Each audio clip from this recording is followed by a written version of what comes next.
Em uma mansão gelada, um homem perdeu a esperança de voltar a viver.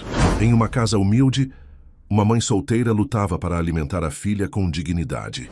Quando os caminhos deles se cruzaram, a dor deu lugar à fé e o impossível começou a se mover. 7 dias foram suficientes para que o destino desafiasse tudo o que parecia definitivo. Se esta linda história de superação e amor te interessou, não se esqueça de se inscrever no nosso canal e diga-nos de que cidade você nos está vendo. Continuando. A mansão dos Albuquerque, antes um farol de festas e poder na alta sociedade paulistana, jazia agora sob um manto de silêncio denso, quase palpável. Cada cômodo, outrora vibrante com risadas e brindes de champanhe, ecoava a solidão de seu único habitante, o magnata Arthur Albuquerque. 6 meses haviam se arrastado desde o acidente que o arrancou do topo do mundo e o atirou num abismo de imobilidade. Um choque brutal, um carro desgovernado na sinuosa estrada da serra. E a vida de Arthur, antes sinônimo de movimento e conquista, foi reduzida à rotina silenciosa de uma cadeira de rodas. Ele, que sempre comandou impérios com um simples aceno de mão, via-se agora prisioneiro do próprio corpo. As pernas que o levaram a escalar montanhas e a dançar até o amanhecer eram agora meros apêndices inertes, lembretes cruéis de uma vitalidade perdida. A dor física, uma companheira constante e insidiosa, era apenas uma sombra perto do tormento que lhe corroía a alma, o abandono. Helena, sua esposa, a mulher que jurara amor eterno nos holofotes e nas páginas das revistas de fofoca, tornara-se uma figura distante, quase etérea. Sua presença na mansão era mais uma ausência. Ela deslizava pelos corredores com a elegância fria de uma escultura de mármore. Seus olhos azuis, antes cheios de admiração, agora desviavam-se dos dele, como se a visão do marido em sua condição fosse um espelho incômodo de sua própria vaidade. Arthur era um peso, um estorvo na vida social que Helena tanto prezava. Os jantares sociais continuavam, mas ele não era mais o anfitrião que brilhava. Era o segredo guardado no andar de cima, a sombra que precisava ser gerenciada. Os dias de Arthur eram uma sucessão monótona de paredes de pedra e memórias amargas. A biblioteca, antes seu refúgio, agora parecia uma prisão dourada. Os livros, antes fontes de conhecimento e inspiração, jaziam intocados, suas páginas empoeiradas, como os sonhos que ele acreditava ter perdido. A única companhia eram os empregados, que se moviam com uma discrição quase fantasmagórica, evitando o contato visual, cumprindo suas tarefas com a eficiência robótica de quem não quer perturbar a melancolia reinante. Helena, em um de seus raros momentos de preocupação, ou talvez mais precisamente de estratégia, decidiu que a situação era insustentável. Não para Arthur, mas para a imagem dela. Os cochichos nos clubes, os olhares de pena disfarçada, tudo isso a incomodava. Era preciso uma solução que não exigisse seu tempo ou sua energia. Uma cuidadora. Sim, uma cuidadora seria a resposta. Alguém que pudesse absorver a carga, alguém que pudesse lidar com o problema, Arthur, enquanto ela continuava sua vida impecável. Foi assim que, numa manhã cinzenta, o portão de ferro forjado da mansão se abriu para uma figura que parecia ter saído de um universo completamente diferente. Maria. Ela chegou com a simplicidade de quem conhece a dureza da vida, mas não se deixa abater por ela. Suas roupas eram modestas, mas limpas e bem passadas, um contraste gritante com os tecidos luxuosos que adornavam os sofás da sala de estar. No rosto, um sorriso cansado, mas genuíno, que parecia carregar a sabedoria de muitas batalhas vencidas. Em seu pescoço, um colar com uma pequena cruz de madeira, um símbolo discreto de uma fé que ela carregava não como um peso, mas como um escudo. Ao seu lado, uma pequena sombra de 7 anos, de olhos curiosos e cabelos castanhos presos em 2 tranças. Era Sofia, sua filha. A menina segurava a mão da mãe com uma confiança que, para Arthur, parecia quase ingênua naquele ambiente opressor. A presença das duas trouxe consigo algo que há muito não circulava naqueles corredores frios: calor humano. Era um calor sutil, quase imperceptível a princípio, mas que parecia desafiar a frieza das paredes de pedra e o gelo que se instalara no coração do empresário. Arthur, em sua cadeira de rodas, Observava a cena do alto da escadaria, de onde era levado por um elevador adaptado. Seus olhos, antes aguçados e dominadores, agora carregavam uma mistura de raiva e desespero. A chegada daquela mulher simples, com sua aura de paz e sua filha tagarela, era uma afronta. Ele não queria piedade, não queria sorrisos, não queria a intromissão de estranhos em sua miséria. Então, essa é a salvação que Helena encontrou? Ele rosnou, sua voz rouca de desuso e amargura, quando Maria e Sofia foram apresentadas a ele na vasta sala de estar. Uma servente com uma criança a tiracolo. O que esperam? Que ela me cure com orações e cantigas de ninar? Maria não se abalou. Seu sorriso vacilou por um instante, mas se recompôs, firme como a cruz em seu pescoço. Meu nome é Maria, senhor Arthur, e esta é Sofia. Eu vim para cuidar do senhor e Sofia veio para me fazer companhia. Sua voz era suave, mas carregava uma dignidade inabalável. Arthur desdenhou. Cuidar de mim? Eu não preciso de cuidados, preciso das minhas pernas de volta e da minha vida, coisas que nem sua fé nem sua companhia podem me dar. Ele lançou um olhar gélido para Sofia, que se encolheu um pouco atrás das pernas da mãe, mas sem desviar os olhos curiosos dele. E essa criança?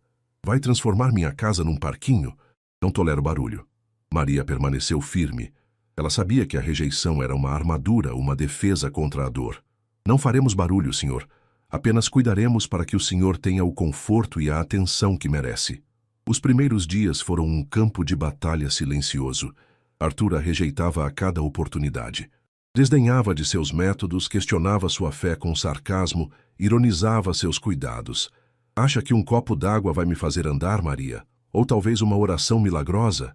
Ele a tratava com uma frieza cortante, tentando afastá-la, testando seus limites. Mas Maria não cedia. Sua paciência era infinita, sua determinação inquebrável. Ela entendia que por trás daquela casca de amargura havia um homem ferido, um gigante caído. E Sofia, a pequena Sofia, com sua curiosidade insaciável e sua fala incessante, começou a transformar o ambiente de uma maneira que ninguém esperava. Ela desenhava flores nas guardanapos de papel e os deixava na bandeja do café da manhã de Arthur. Cantarolava melodias infantis enquanto Maria o ajudava a se alimentar.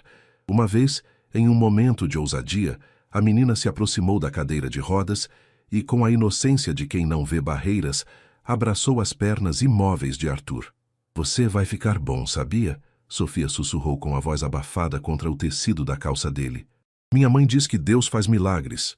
Arthur sentiu um arrepio estranho percorrer seu corpo. Não era raiva, nem repulsa. Era algo que ele não sentia há muito tempo. Um vislumbre de esperança, tão tênue quanto um fio de seda, mas presente. Ele a afastou gentilmente, mas sem a aspereza de antes. Maria observou a cena de longe, um pequeno sorriso surgindo em seus lábios. O gelo naqueles olhos, ela sabia, começava a ceder. A mansão dos Albuquerque, aos poucos, começava a respirar um ar diferente. O primeiro capítulo de uma nova história estava apenas começando. Os dias se desdobravam na mansão dos Albuquerque com uma lentidão que parecia querer testar a paciência de todos, mas especialmente a de Maria. Arthur, embora ligeiramente menos hostil, ainda mantinha uma muralha de ceticismo e amargura. Ele observava Maria com um olhar desconfiado, como se esperasse a qualquer momento que ela revelasse alguma intenção oculta, alguma falha em sua fachada de bondade. Cada gesto de cuidado, cada palavra de encorajamento era recebida com um silêncio pesado ou uma ironia mordaz. Não se esforce tanto, Maria, ele diria, enquanto ela o ajudava a se sentar na cadeira de rodas, seus movimentos firmes e gentis. Não há milagres aqui, apenas a dura realidade de um homem quebrado. Maria apenas sorria, um sorriso que não era de pena, mas de compreensão. A realidade, Sr. Arthur, é que a vida sempre encontra um caminho, que a gente, às vezes, só precisa de uma ajudinha para enxergar esse caminho.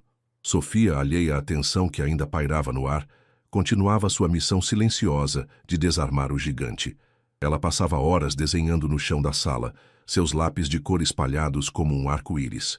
Seus desenhos, muitas vezes, retratavam a mansão, mas com cores vibrantes e figuras sorridentes, um contraste com a palidez que a casa exibia.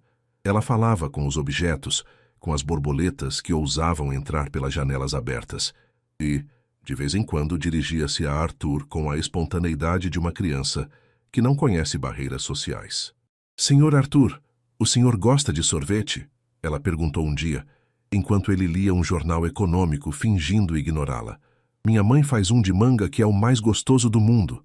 Arthur, para sua própria surpresa, quase respondeu. A voz infantil, tão cheia de vida, era um bálsamo inesperado em seu deserto de silêncio. Ele pigarreou, virou a página do jornal, mas um pequeno sorriso quase imperceptível brincou em seus lábios. Maria, que observava de longe, sentiu um calor no peito, pequenos gestos, pequenas aberturas. Era assim que a fortaleza começava a ruir. Uma tarde, enquanto Maria o ajudava a fazer alguns exercícios de alongamento, uma rotina que Arthur inicialmente resistiu com veemência, mas que agora aceitava com resignação, ele sentiu algo, um formigamento leve, quase imperceptível, na panturrilha direita. Era como um choque elétrico distante, uma brisa fria em um dia quente. Ele parou o movimento, seus olhos se arregalando. "O que foi, senhor?" Maria perguntou, percebendo a mudança em sua expressão. Arthur balançou a cabeça, descrente. "Nada. Deve ser impressão."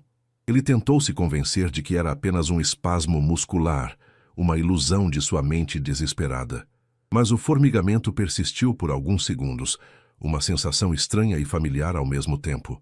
No dia seguinte, a sensação voltou. Mais forte desta vez, e na outra perna também. Não era dor, era vida. Uma vida que ele pensou ter sido extinta. Ele fechou os olhos, tentando se concentrar, tentando sentir novamente.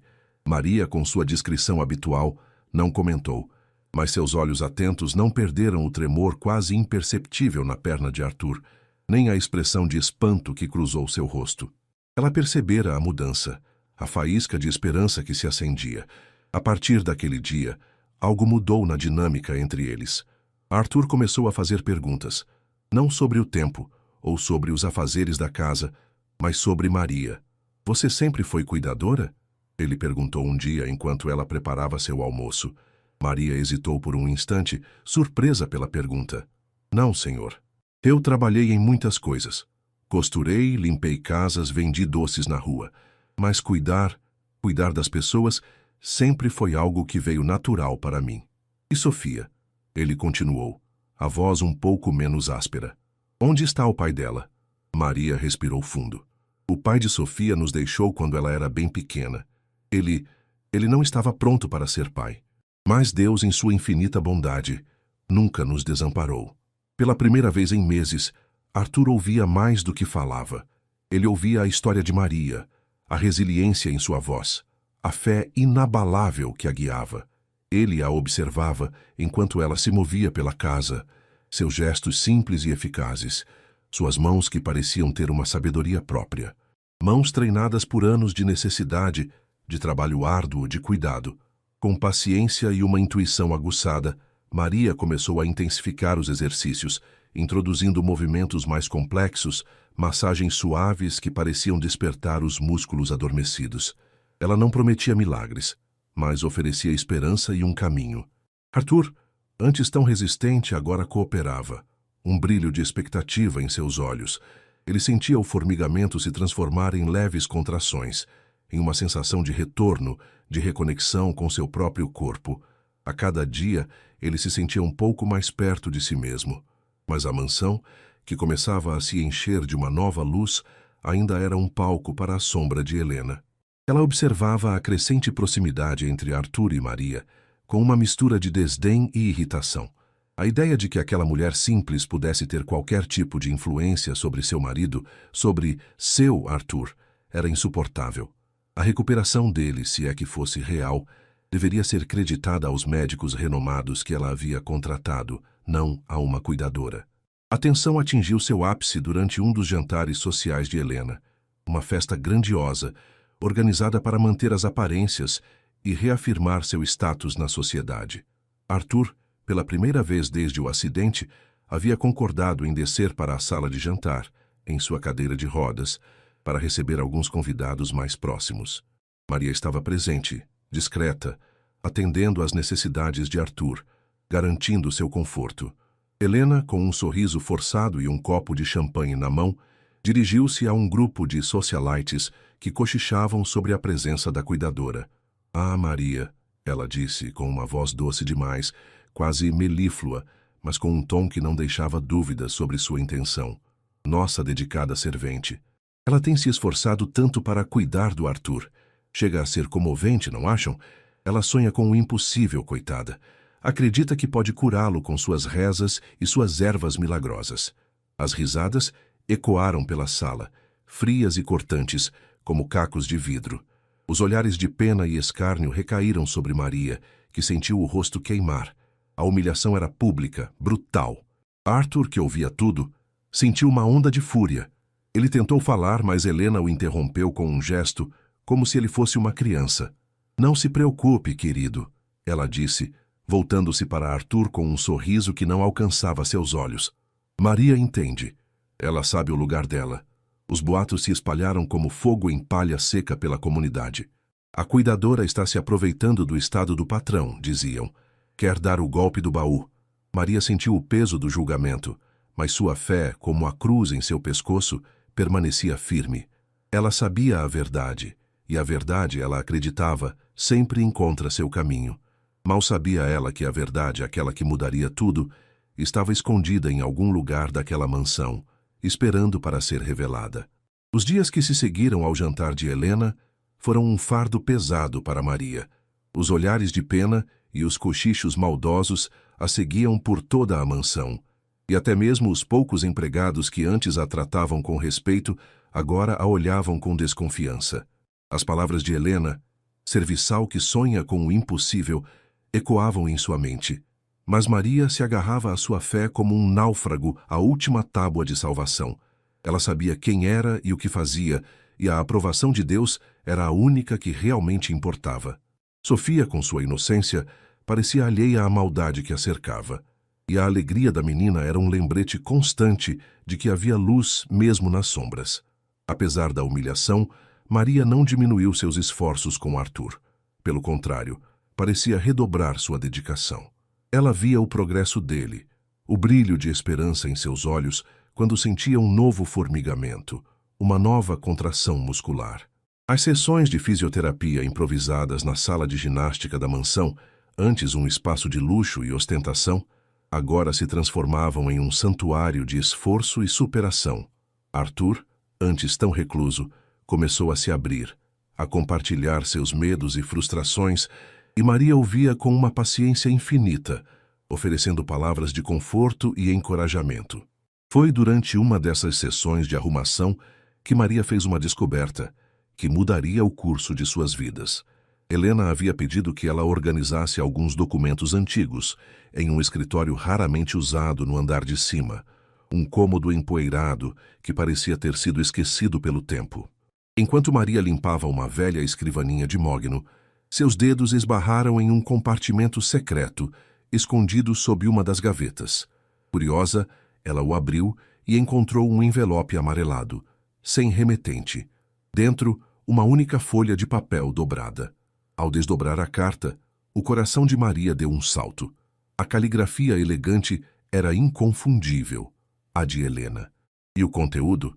O conteúdo era um soco no estômago. Era um bilhete, datado de semanas antes do acidente de Arthur, endereçado a um advogado, mencionando riscos iminentes e a necessidade de proteger os ativos em caso de fatalidade. Havia uma frase que gelou o sangue de Maria. Ele foi avisado sobre as condições da estrada, mas insiste em ir. Que seja feita a vontade dele, mas preciso estar preparada para o pior.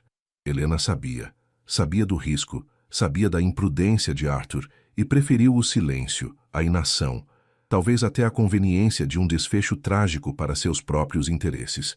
As mãos de Maria tremiam enquanto ela relia as palavras. Não era apenas negligência, era uma traição calculada. A mulher que a humilhava publicamente, que a acusava de se aproveitar, havia de fato se aproveitado da situação, ou pior, a havia permitido. Não havia dúvidas. Arthur precisava saber. Com a carta escondida em seu avental, Maria esperou o momento certo. Encontrou Arthur na biblioteca, absorto em um livro, mas com um olhar distante. Ela se aproximou, o coração batendo forte. Senhor Arthur, ela disse, a voz um pouco embargada, eu encontrei algo que o senhor precisa ver. Ele ergueu os olhos, surpreso pela seriedade em sua voz. Maria estendeu a carta, suas mãos firmes apesar do nervosismo. Arthur pegou o papel, a curiosidade misturada à irritação por ser interrompido. Seus olhos percorreram as linhas, 1, 2 vezes. A cor sumiu de seu rosto, substituída por uma palidez mortal. O livro que ele segurava escorregou de suas mãos, caindo no chão com um baque surdo. O impacto da revelação foi devastador. Arthur sentiu como se o chão sob sua cadeira de rodas tivesse desabado. Não era apenas o acidente, não era apenas o destino, era a manipulação, a frieza calculista da mulher que ele amava, que ele confiava. A raiva, a dor, a incredulidade se misturaram em um turbilhão de emoções. Pela primeira vez, ele se viu não apenas como vítima de uma fatalidade, mas como vítima de uma traição cruel, de uma manipulação que o deixara à beira do abismo. Ele olhou para Maria, seus olhos marejados de uma dor profunda, mas também de uma gratidão silenciosa. A notícia da carta se espalhou pela comunidade como um incêndio. Não demorou para que os cochichos sobre Maria se transformassem em murmúrios sobre Helena. A mulher traidora tentou desmentir, com sua aparência impecável e palavras calculadas, mas a comunidade já não se convencia. A imagem de perfeição que ela cultivara por anos começou a ruir, expondo a verdade por trás da fachada. No domingo seguinte, a pequena igreja da comunidade estava lotada para o culto. Era um evento tradicional, onde as famílias se reuniam para orar e compartilhar. Arthur, levado por Maria e Sofia, estava presente, sentado em sua cadeira de rodas na primeira fila. Helena, com um sorriso forçado, sentava-se ao seu lado tentando manter a pose. No meio do culto, em um momento de silêncio, Arthur fez um sinal para Maria. Ela o ajudou a se aproximar do púlpito, onde algumas barras de apoio haviam sido instaladas para pessoas com mobilidade reduzida. Com dificuldade, apoiado nas barras, Arthur se ergueu. Cada músculo de suas pernas, antes inertes, agora tremia com o esforço, mas ele se manteve de pé. Um murmúrio de espanto percorreu a congregação. Com a carta amassada em uma das mãos, Arthur, com a voz trêmula, mas firme, começou a falar. Meus amigos, minha comunidade. Há alguns meses, minha vida mudou para sempre. Fui vítima de um acidente e me vi preso em um corpo que não respondia. Mas hoje, eu me levanto não apenas com o auxílio destas barras, mas com a força de uma verdade que me libertou. Ele ergueu a carta, mostrando-a a todos. Esta carta, escrita por Helena, minha esposa, revela que o acidente que quase me tirou a vida poderia ter sido evitado. Ela sabia dos riscos e preferiu o silêncio. A igreja mergulhou em um silêncio atônito, que logo foi quebrado por sussurros indignados. Helena empalideceu, seus olhos fixos no chão. Arthur continuou, sua voz ganhando força. Eu passei meses em um limbo de dor e abandono, tratado como um peso. Mas Deus, em sua infinita sabedoria, enviou um anjo para me resgatar.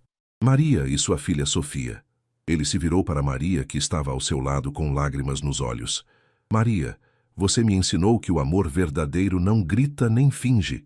Ele serve, espera e permanece. Você e Sofia me mostraram que a fé pode mover montanhas e que mesmo quando tudo parece perdido, o impossível pode florescer. A multidão explodiu em aplausos.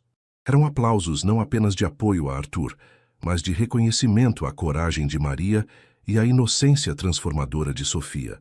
Helena, que antes comandava o lugar com arrogância, saiu em silêncio, com a cabeça baixa, humilhada, sua imagem de perfeição estilhaçada aos olhos de todos. Arthur retornou para casa com o coração leve, como se um peso imenso tivesse sido tirado de seus ombros. A mansão, antes um mausoléu de sua dor, agora parecia respirar. Naquela mesma noite, ele tomou uma decisão. Transformaria sua mansão em um centro de acolhimento para pessoas em reabilitação, um lugar de esperança e recomeço. E Maria, a mulher que o resgatara das profundezas do desespero, seria colocada à frente da iniciativa. Sofia, agora cercada de novas amizades, corria pelos corredores carregando flores e sorrisos, a alegria contagiando cada canto da casa. Mas a paz recém-encontrada seria testada mais uma vez. Durante uma madrugada silenciosa, enquanto Arthur dormia um sono tranquilo pela primeira vez em muito tempo, a casa foi invadida. Uma figura escura se movia furtivamente pelos corredores, buscando algo. Alguém tentava forjar documentos, roubar registros médicos, apagar provas. O objetivo era claro: destruir qualquer vestígio do passado e garantir que a verdade não pudesse ser usada contra Helena. Mas a criança Sofia, que havia acordado com sede, viu a movimentação. Escondeu-se, o coração batendo forte, e com a coragem que só a inocência possui, chamou por socorro. A polícia chegou a tempo, e o invasor, um antigo associado de Helena, foi pego em flagrante. A verdade que ele revelou era ainda mais chocante. Helena planejava declarar Arthur legalmente incapacitado para vender suas empresas no exterior. A madrugada na mansão dos Albuquerque, que antes prometia um novo alvorecer de paz, foi abruptamente rasgada pelo som de sirenes e pela agitação de vozes. A polícia, alertada pelo grito abafado de Sofia, chegou a tempo de flagrar o invasor em plena ação. Era um homem corpulento, com o rosto marcado pelo nervosismo, as mãos ainda sobre os documentos que tentava manipular na mesa do escritório. A luz forte das lanternas dos policiais iluminou o caos que ele tentava criar. Papéis espalhados, gavetas abertas, registros médicos revirados. Sofia, escondida atrás de uma cortina pesada, observava tudo com os olhos arregalados, mas sem medo. Sua coragem infantil havia sido o farol que guiou a justiça até ali. Arthur, acordado pelo tumulto, foi levado em sua cadeira de rodas até o local, seus olhos fixos na cena, um misto de fúria e incredulidade. Maria, ao seu lado, segurava a filha em um abraço protetor, mas seu olhar era de determinação. O invasor, encurralado e sem saída, não demorou a confessar. Seu nome era Otávio, um antigo associado de Helena, um homem que sempre gravitou em torno do poder e da influência dela.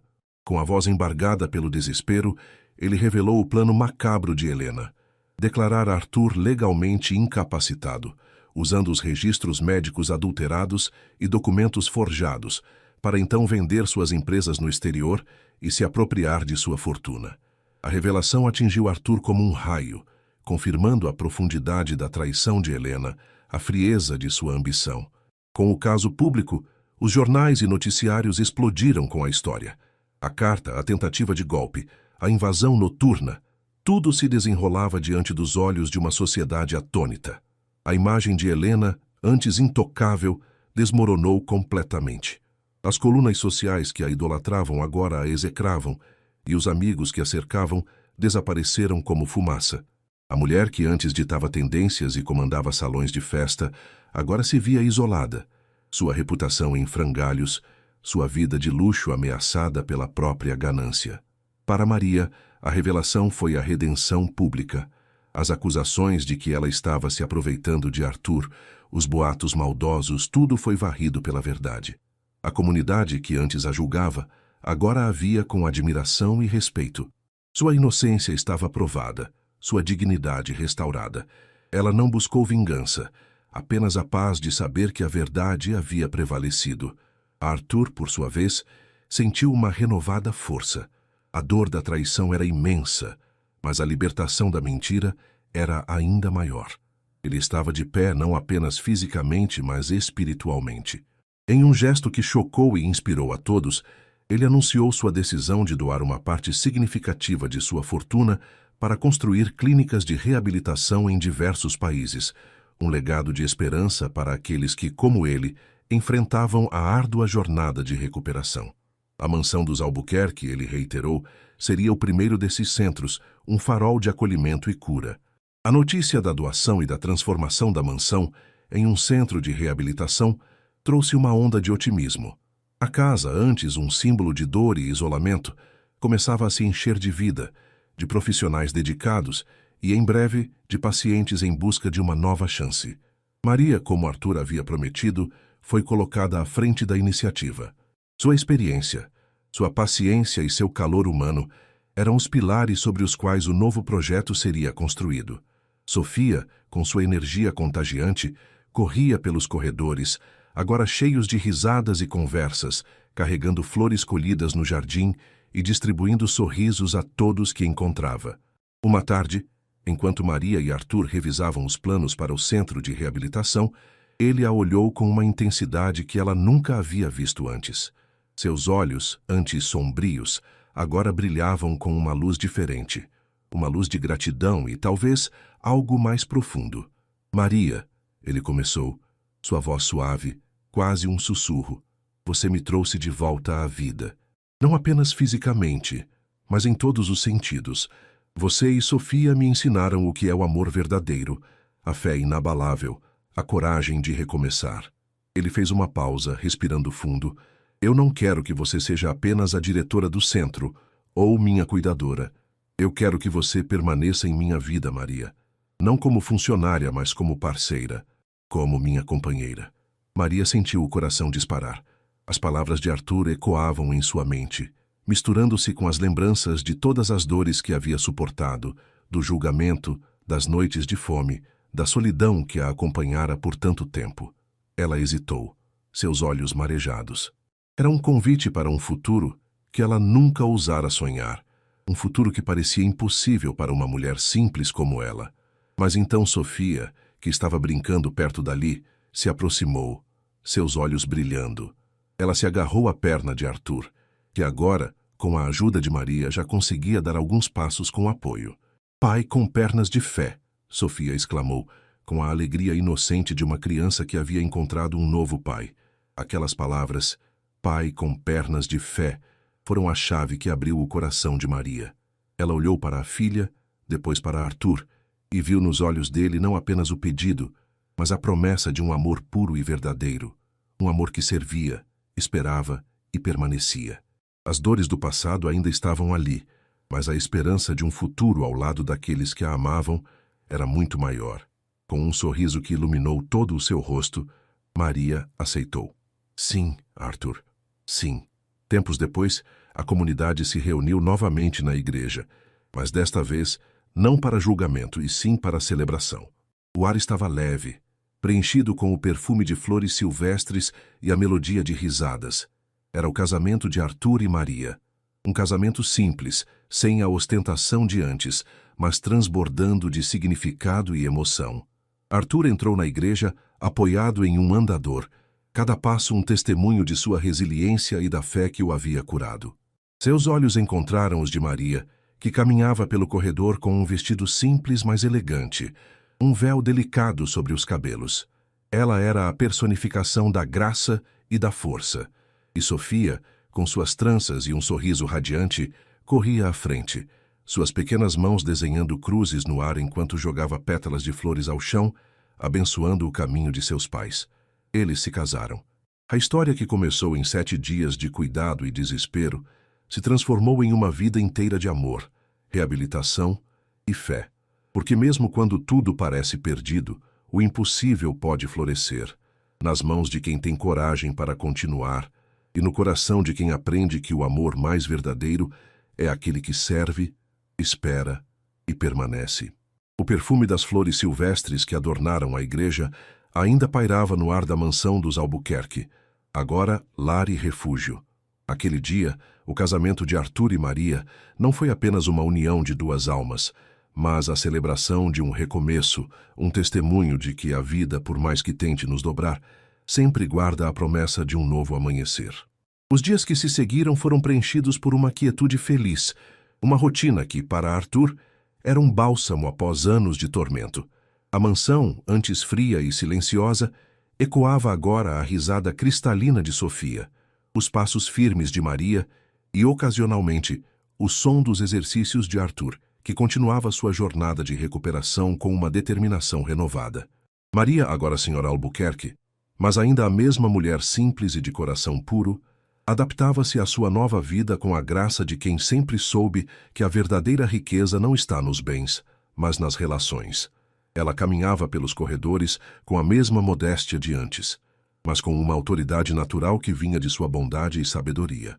Arthur, por sua vez, redescobria a alegria de pequenos gestos, o café da manhã preparado por Maria, as histórias de Sofia antes de dormir, o simples ato de segurar a mão de sua esposa enquanto observavam o pôr do sol do terraço. Aquele era o amor que não gritava, mas servia, esperava e permanecia. A lua de mel para eles não foi em um destino exótico, mas dentro das próprias paredes da mansão, em meio aos planos e sonhos para o centro de acolhimento e reabilitação. A transformação da casa era um projeto ambicioso, e Arthur e Maria mergulharam nele com paixão. Arquitetos, engenheiros e terapeutas começaram a frequentar a mansão, discutindo plantas, adaptando espaços, imaginando o futuro. Salas de estar seriam convertidas em áreas de fisioterapia, quartos de hóspedes em leitos confortáveis, e o vasto jardim, antes palco de festas luxuosas, seria um oásis de tranquilidade para a recuperação. Maria, com sua experiência prática e sua empatia inata, revelou-se uma líder nata. Ela supervisionava cada detalhe, desde a escolha dos materiais que garantissem conforto e acessibilidade, até a seleção da equipe que compartilhasse de sua visão de cuidado humanizado.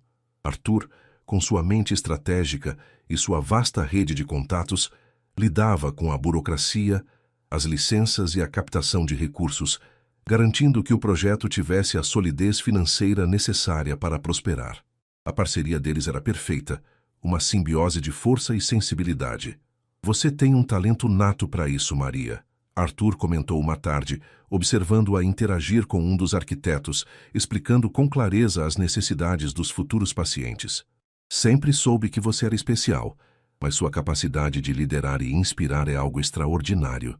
Maria sorriu, um leve rubor colorindo suas bochechas. "É que eu acredito no que estamos fazendo, Arthur. Acredito que podemos fazer a diferença na vida de muitas pessoas, e ter você ao meu lado me apoiando torna tudo possível." Sofia, por sua vez, estava encantada com a agitação. Para ela, a mansão estava se transformando em um lugar mágico, cheio de gente nova e máquinas curiosas. Ela fazia amizade com os operários, oferecia seus desenhos aos arquitetos e sonhava com o dia em que a casa estaria cheia de pessoas que, como seu pai com pernas de fé, precisavam de um pouco de ajuda para voltar a andar, a sorrir. No entanto, a grandiosidade do projeto e a rapidez com que Arthur e Maria estavam avançando não passaram despercebidas. A comunidade, que antes aplaudira a revelação de Arthur e a inocência de Maria, agora se dividia em opiniões. Muitos apoiavam a iniciativa, vendo nela um ato de generosidade e um exemplo de superação. Mas outros, os mesmos que antes invejavam a fortuna dos Albuquerque e que ainda se apegavam aos boatos espalhados por Helena, começaram a levantar novas dúvidas.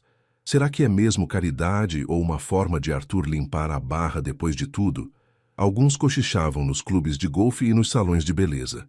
E essa Maria, tão rápido de cuidadora, a senhora da casa. Será que ela não tem segundas intenções com todo esse dinheiro? Os burburinhos eram sutis, mas Maria os sentia. Ela via os olhares de soslaio, as conversas que cessavam abruptamente quando ela se aproximava. Arthur, mais acostumado aos jogos de poder da alta sociedade, tentava protegê-la, minimizando a importância desses comentários. "Não dê ouvidos a isso, meu amor", ele dizia.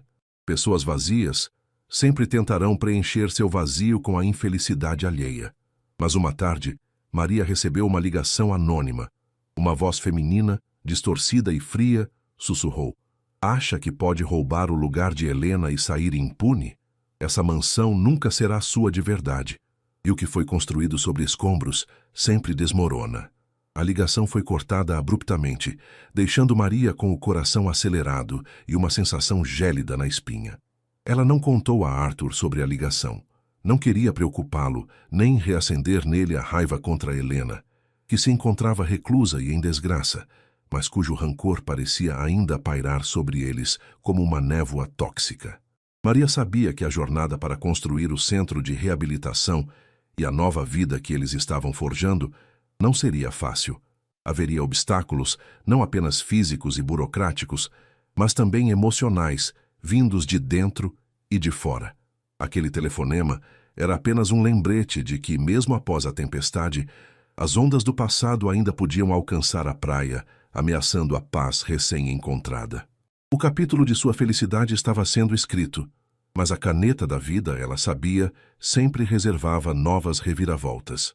O eco da voz anônima ainda ressoava na mente de Maria, um presságio sombrio em meio à euforia da construção do centro de reabilitação. Ela tentou afastar a sensação de desconforto, atribuindo-a ao estresse natural de um projeto tão grandioso e às inevitáveis fofocas da alta sociedade. No entanto, a semente da dúvida havia sido plantada, e Maria, com sua intuição aguçada, sabia que a paz recém-conquistada era frágil.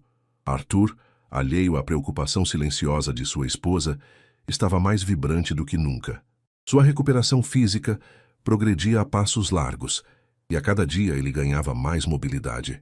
O andador, antes um símbolo de sua limitação, tornava-se um instrumento de sua liberdade crescente.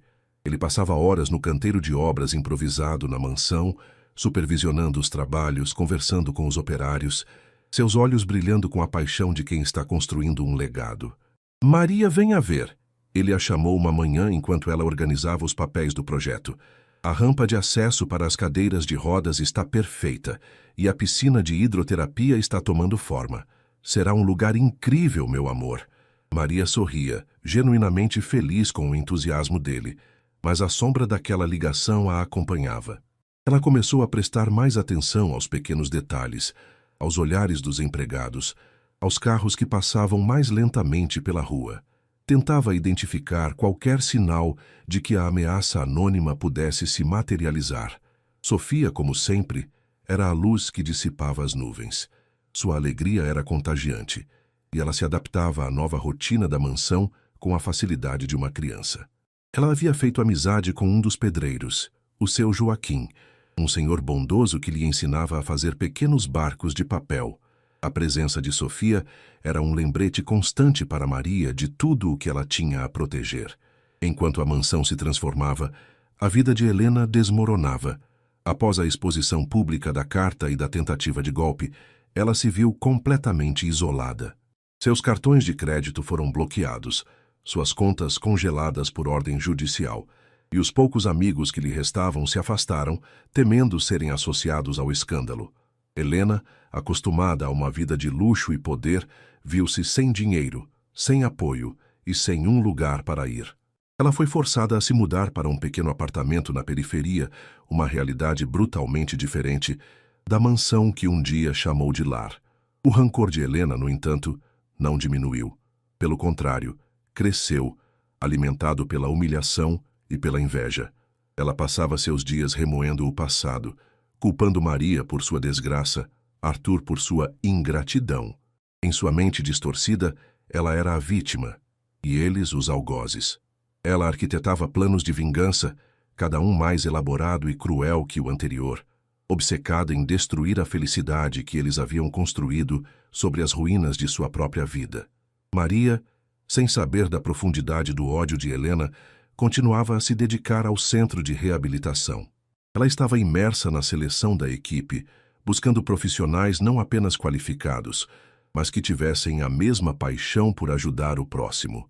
Entrevistas eram realizadas diariamente, e Maria tinha um talento especial para enxergar além dos currículos, para sentir a verdadeira vocação em cada candidato.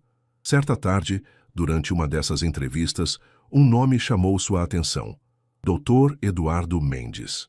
Ele era um fisioterapeuta renomado, com vasta experiência em reabilitação neurológica, mas seu currículo indicava que ele havia trabalhado por um tempo em uma clínica de luxo, conhecida por atender a elite paulistana. Maria sentiu um leve desconforto, uma pontada de intuição. No entanto, suas credenciais eram impecáveis e suas referências excelentes. Durante a entrevista, Dr. Eduardo mostrou-se articulado, competente e com uma visão alinhada à do centro. Ele falava com paixão sobre a importância da reabilitação humanizada, sobre a necessidade de olhar para o paciente como um todo, não apenas para a lesão. Maria ficou impressionada, mas uma pequena voz em sua mente ainda sussurrava cautela. Doutor Eduardo, Maria perguntou, tentando disfarçar sua curiosidade. O senhor trabalhou em algumas clínicas bastante exclusivas. O que o atraiu a um projeto como o nosso, que busca ser mais acessível? Ele sorriu, um sorriso charmoso e confiante. Senhora Albuquerque, A medicina é uma vocação, não um negócio. E a oportunidade de fazer parte de um projeto tão nobre, que realmente fará a diferença na vida das pessoas, é algo que o dinheiro não compra. Além disso, o caso do Sr. Arthur é inspirador. Acompanhei a história pelos jornais. É uma honra poder contribuir para algo tão grandioso. A resposta pareceu sincera, e Maria decidiu dar um voto de confiança. O doutor Eduardo Mendes foi contratado, e sua chegada trouxe um novo nível de profissionalismo e expertise para a equipe. Ele rapidamente se integrou, mostrando-se um colega dedicado e um profissional brilhante. Arthur, em particular, ficou impressionado com a abordagem inovadora de Eduardo e com sua capacidade de motivá-lo a ir além de seus limites. No entanto, à medida que o doutor Eduardo se tornava uma figura mais presente na mansão, Maria começou a notar pequenas coisas. Um olhar demorado demais para certos documentos, uma pergunta casual sobre a rotina de Arthur, que parecia ter um segundo sentido, uma insistência em acompanhar Arthur em todas as suas sessões de fisioterapia, mesmo quando Maria estava presente. E o mais estranho de tudo, uma vez ela ouviu fazendo uma ligação em um canto isolado do jardim. Sua voz baixa e cautelosa, mencionando algo sobre o plano estar em andamento. Maria tentou ignorar essas observações, dizendo a si mesma que era apenas sua paranoia, resquício da ligação anônima. Mas a intuição, aquela voz silenciosa que a guiara por tantos momentos difíceis, não a deixava em paz. Havia algo no Dr. Eduardo que não se encaixava. Uma peça solta no quebra-cabeça da nova vida que eles estavam construindo. Ela sabia que precisava investigar. Mas como? Sem levantar suspeitas e sem abalar a confiança de Arthur. A mansão, que antes era um refúgio, parecia agora um palco para um novo e sutil jogo de sombras. O capítulo da desconfiança estava apenas começando. A semente da desconfiança plantada na mente de Maria crescia a cada dia, alimentada por pequenos gestos e palavras ambíguas do Dr. Eduardo Mendes. Ela observava o fisioterapeuta com uma atenção redobrada, tentando decifrar o que se escondia por trás de seu sorriso profissional e sua aparente dedicação. Arthur, por outro lado, estava completamente alheio às preocupações de Maria. Ele via em Eduardo um aliado valioso em sua recuperação, um profissional competente que o impulsionava a ir além. A cada pequena vitória na fisioterapia, a cada passo mais firme que ele dava, sua gratidão e admiração por Eduardo cresciam. Maria tentava disfarçar sua inquietação, mas a tensão se acumulava em seu peito. Ela não queria alarmar Arthur sem provas concretas, nem queria parecer paranoica. No entanto, sua intuição, forjada em anos de luta e superação, gritava que algo estava errado. Ela começou a registrar mentalmente cada detalhe, os horários em que Eduardo chegava e saía, as pessoas com quem ele falava ao telefone, os documentos que ele manuseava com mais interesse. Uma tarde, Maria estava na sala de estar revisando alguns orçamentos para o centro de reabilitação, quando ouviu a voz de Eduardo vindo do escritório de Arthur. A porta estava entreaberta e ela pôde ouvir fragmentos da conversa. Senhor Arthur, precisamos ser mais agressivos com a terapia. Acredito que o senhor tem um potencial enorme para uma recuperação ainda mais rápida, mas precisamos de um tratamento mais intensivo, talvez com equipamentos de ponta que ainda não temos aqui. A voz de Eduardo era persuasiva, cheia de convicção. Mas já estamos investindo tanto, Eduardo, Arthur respondeu com um tom de hesitação. E o centro ainda nem abriu. Não quero comprometer a sustentabilidade do projeto. Compreendo sua preocupação, senhor. Mas pense no impacto.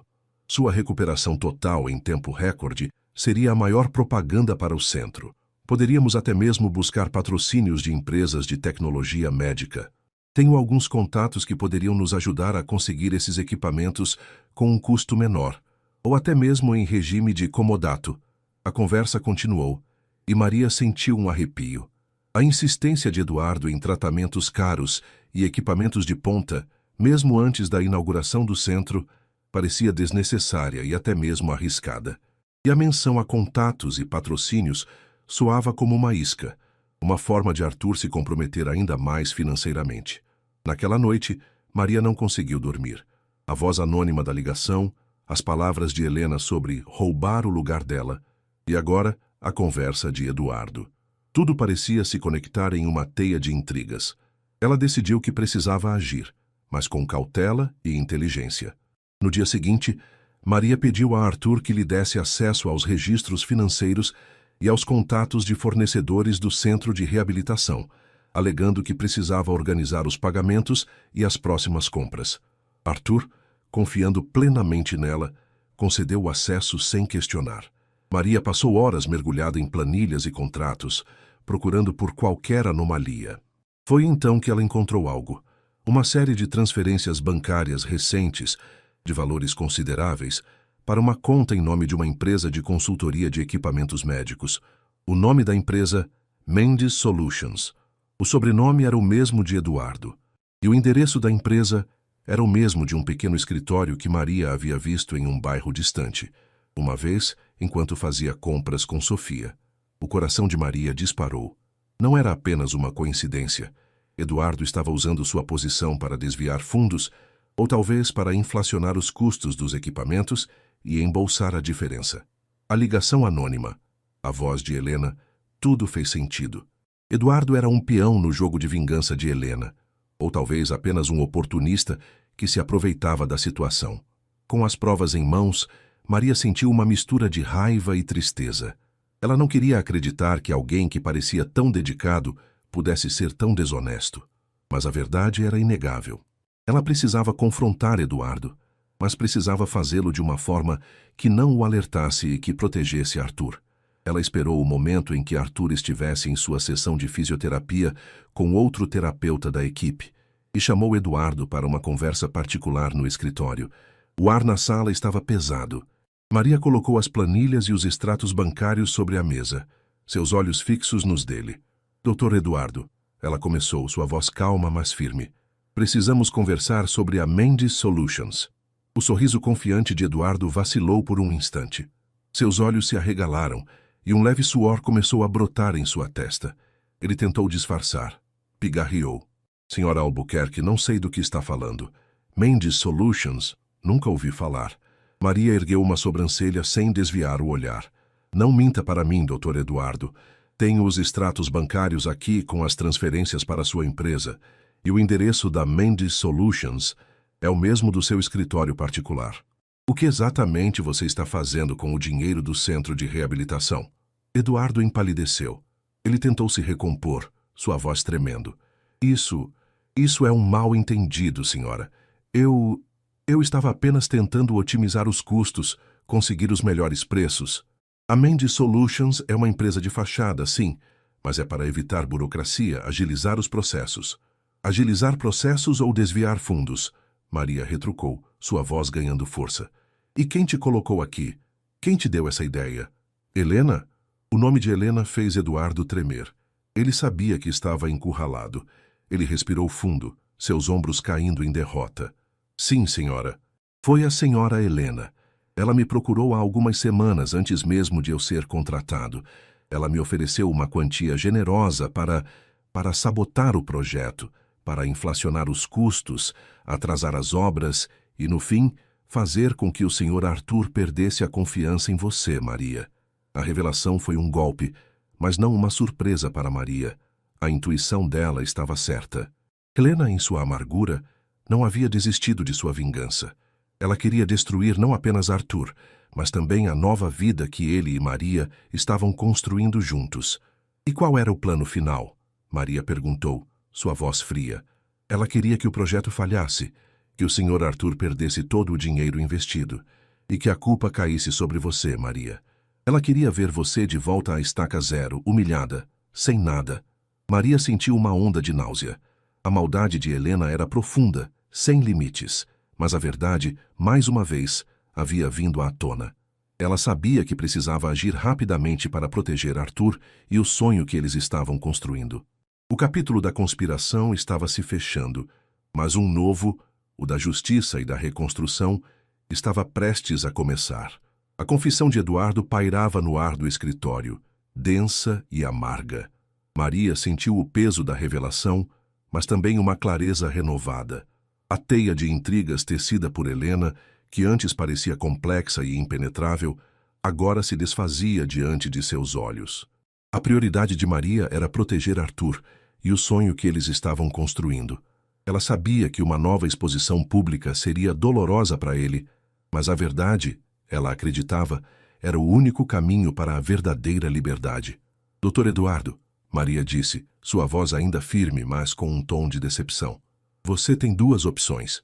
Ou você coopera plenamente, nos ajudando a desfazer todo o dano que causou e a expor Helena de uma vez por todas, ou eu levo todas essas provas à polícia agora mesmo. E acredite, suas chances de sair ileso serão mínimas. Eduardo, com o rosto pálido, percebeu que estava sem saída. A ameaça de prisão e a ruína de sua carreira eram um preço alto demais. Ele assentiu, derrotado. Eu farei o que for preciso, Sr. Albuquerque. Eu sinto muito. Maria não sentia pena. Sentia a urgência de agir. Ela instruiu Eduardo a reunir todos os documentos que comprovavam o esquema de desvio de fundos e a conspiração com Helena. Ele deveria detalhar cada passo do plano, cada contato, cada transação. O fisioterapeuta, agora um cúmplice arrependido, trabalhou sob a supervisão atenta de Maria, desvendando a rede de mentiras que Helena havia montado.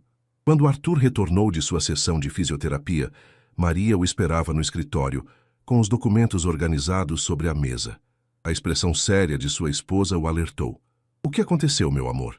ele perguntou, sentindo um calafrio. Maria respirou fundo e, com a calma que a caracterizava, contou-lhe tudo. Desde a ligação anônima, suas suspeitas sobre Eduardo, a investigação silenciosa, até a confissão do fisioterapeuta e o plano de Helena. Arthur ouvia em silêncio, seu rosto se contorcendo em uma mistura de fúria e incredulidade. A dor da traição de Helena, que ele pensava ter superado, ressurgiu com uma intensidade ainda maior. Não era apenas a ambição, era a maldade pura, a intenção de destruir tudo o que ele havia reconstruído. Ela não tem limites. Arthur sussurrou, a voz embargada. Ele olhou para Maria, seus olhos marejados de gratidão. Você nos salvou de novo, Maria. Você é a minha fortaleza." Juntos eles decidiram o próximo passo. Com as provas irrefutáveis fornecidas por Eduardo, Arthur e Maria procuraram a polícia. A investigação foi rápida e conclusiva. Helena foi presa, acusada de conspiração, fraude e tentativa de sabotagem. A notícia chocou a alta sociedade mais uma vez, mas desta vez não havia espaço para dúvidas ou fofocas. A verdade era clara e a justiça implacável. Eduardo, por sua cooperação, recebeu uma pena mais branda, mas sua reputação profissional estava arruinada. A prisão de Helena trouxe um alívio palpável para a mansão. A sombra que pairava sobre eles finalmente se dissipou. A casa agora era verdadeiramente um lar, livre das intrigas e da maldade do passado. O projeto do Centro de Acolhimento e Reabilitação ganhou um novo impulso. Com a ameaça afastada, Arthur e Maria puderam se dedicar integralmente à sua construção. A inauguração do Centro Arthur e Maria Albuquerque foi um evento emocionante. A mansão, antes um símbolo de dor e isolamento, transformou-se em um farol de esperança. Os corredores que antes ecoavam o silêncio, agora ressoavam com risadas, com os sons dos exercícios de reabilitação e com as conversas animadas entre pacientes e terapeutas. O jardim, antes palco de festas vazias, era agora um espaço de cura, com trilhas acessíveis e áreas de descanso tranquilas. Maria, como diretora, era a alma do centro. Sua presença irradiava calma e empatia. Ela conhecia cada paciente pelo nome, ouvia suas histórias com atenção e oferecia palavras de encorajamento. Sua fé, que a guiara nos momentos mais sombrios, era a inspiração para todos. Arthur, que continuava sua própria recuperação, era um testemunho vivo do poder da resiliência. Ele caminhava pelos corredores com a ajuda de uma bengala, sua postura mais ereta, seus olhos brilhando com um propósito renovado. Ele se dedicava a mentorar os pacientes, compartilhando sua própria jornada e oferecendo esperança. Sofia, agora um pouco mais velha, era a mascote do centro. Ela corria pelos corredores, distribuindo desenhos coloridos e abraços apertados. Sua inocência e alegria eram um bálsamo para os pacientes, um lembrete constante de que a vida, mesmo após a adversidade, podia ser cheia de luz. Ela chamava Arthur de pai das pernas de fé e Maria de mãe do coração grande, apelidos que a equipe e os pacientes adotaram com carinho. Anos se passaram. O Centro Arthur e Maria Albuquerque prosperou, tornando-se um modelo de excelência em reabilitação. Novas unidades foram abertas em outras cidades, espalhando a filosofia de cuidado humanizado e a crença no potencial de recuperação de cada indivíduo. Arthur e Maria envelheceram juntos, seus cabelos grisalhos, suas mãos ainda entrelaçadas. Eles haviam construído não apenas um império de caridade, mas uma família sólida, alicerçada no amor, na fé e na verdade. Em uma tarde ensolarada, Arthur e Maria estavam sentados no terraço da mansão, observando Sofia, agora uma jovem mulher, brincando com as crianças dos pacientes no jardim. A vida havia lhes ensinado lições duras, mas também lhes concedera bênçãos inimagináveis. "Lembra, Maria?" Arthur disse, apertando a mão dela. "Quando você me disse que a vida sempre encontra um caminho." Maria sorriu, seus olhos marejados de gratidão. "E você, Arthur, me ensinou que o amor verdadeiro não grita nem finge. Ele serve, espera e permanece." Eles se olharam, um silêncio confortável preenchendo o espaço entre eles. A mansão dos Albuquerque, que um dia foi um palco de dor e traição, era agora um santuário de amor, cura e esperança. A história de Arthur e Maria era um lembrete eterno de que, mesmo quando tudo parece perdido, o impossível pode florescer, e que a fé, a resiliência e o amor verdadeiro são as forças mais poderosas do universo. O tempo, implacável em sua passagem, havia sido gentil com Arthur e Maria.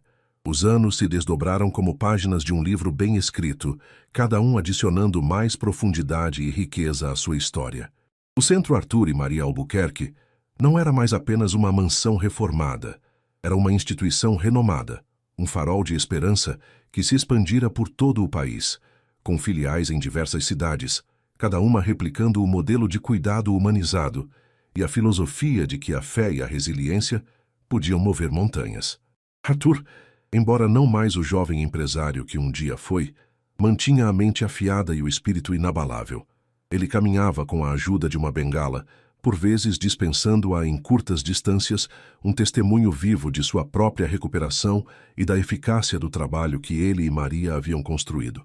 Sua presença nos centros era uma inspiração constante para os pacientes, e ele dedicava grande parte de seu tempo a palestras motivacionais e a encontros com aqueles que iniciavam sua jornada de reabilitação. Ele era o pai das pernas de fé, não apenas para Sofia, mas para centenas de pessoas que encontraram nele a força para recomeçar. Maria, com seus cabelos agora prateados, irradiava uma sabedoria serena.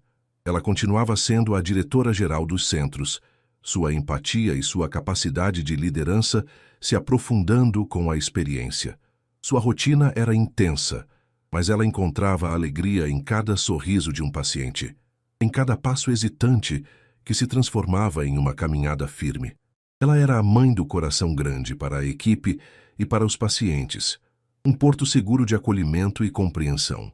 A fé que a sustentara nos momentos mais difíceis era agora a rocha sobre a qual toda a instituição estava construída. Sofia, a pequena menina que havia sido o catalisador de tantas transformações, cresceu e se tornou uma mulher notável. Ela estudou medicina, especializando-se em fisioterapia e reabilitação neurológica, seguindo os passos de seus pais e de sua própria história. Com seu diploma em mãos, ela não hesitou em se juntar à equipe do Centro Arthur e Maria Albuquerque, trazendo consigo uma energia jovem, ideias inovadoras e, acima de tudo, o mesmo coração compassivo de sua mãe.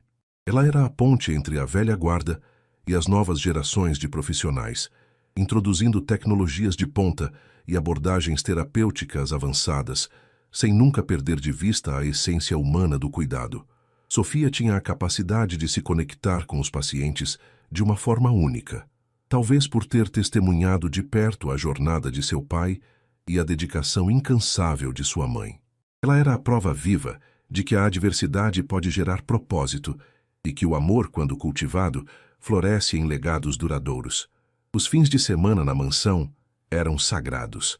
Arthur, Maria e Sofia se reuniam, muitas vezes com netos correndo pelos mesmos corredores onde Sofia um dia brincara. As risadas das crianças ecoavam, misturando-se com as histórias de superação contadas pelos avós. A mansão, que um dia foi palco de intrigas e solidão, era agora um epicentro de vida, amor e propósito. Em uma noite tranquila, sentados no terraço, Arthur e Maria observavam as estrelas. A brisa suave trazia o cheiro das flores do jardim e o som distante das risadas dos netos que dormiam em seus quartos preenchia o ar. Quem diria, Maria? Arthur murmurou, sua voz embargada pela emoção. De um acidente, de uma traição, de uma humilhação, nasceu tudo isso. Ele gesticulou para a mansão iluminada, para a vida que fervilhava dentro dela. Maria encostou a cabeça no ombro dele. Deus age de formas misteriosas, Arthur. Ele nos usou como instrumentos. E você, meu amor, foi o maior exemplo de que a fé pode mover montanhas. E que o amor verdadeiro, aquele que serve, espera e permanece, é o que realmente importa. Arthur apertou a mão dela, sentindo a textura da pele enrugada, as marcas de uma vida vivida com intensidade e propósito. A história deles era um mosaico de dor e alegria, de perdas e conquistas, mas acima de tudo era uma ode à resiliência do espírito humano e ao poder transformador do amor. Eles haviam encontrado não apenas um ao outro, mas um propósito maior que transcendeu suas vidas individuais, deixando um legado de esperança que continuaria a florescer por gerações. O impossível havia de fato florescido. Os anos continuaram a tecer sua tapeçaria, e a mansão dos Albuquerque, agora o coração pulsante do império de reabilitação, testemunhava a passagem do tempo com a dignidade das construções que abrigam histórias grandiosas.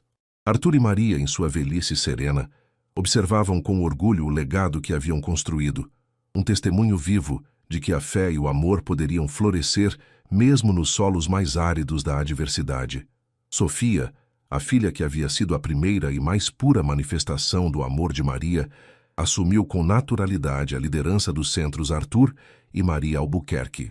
Ela não apenas herdou a paixão e a visão de seus pais, mas as elevou a novos patamares.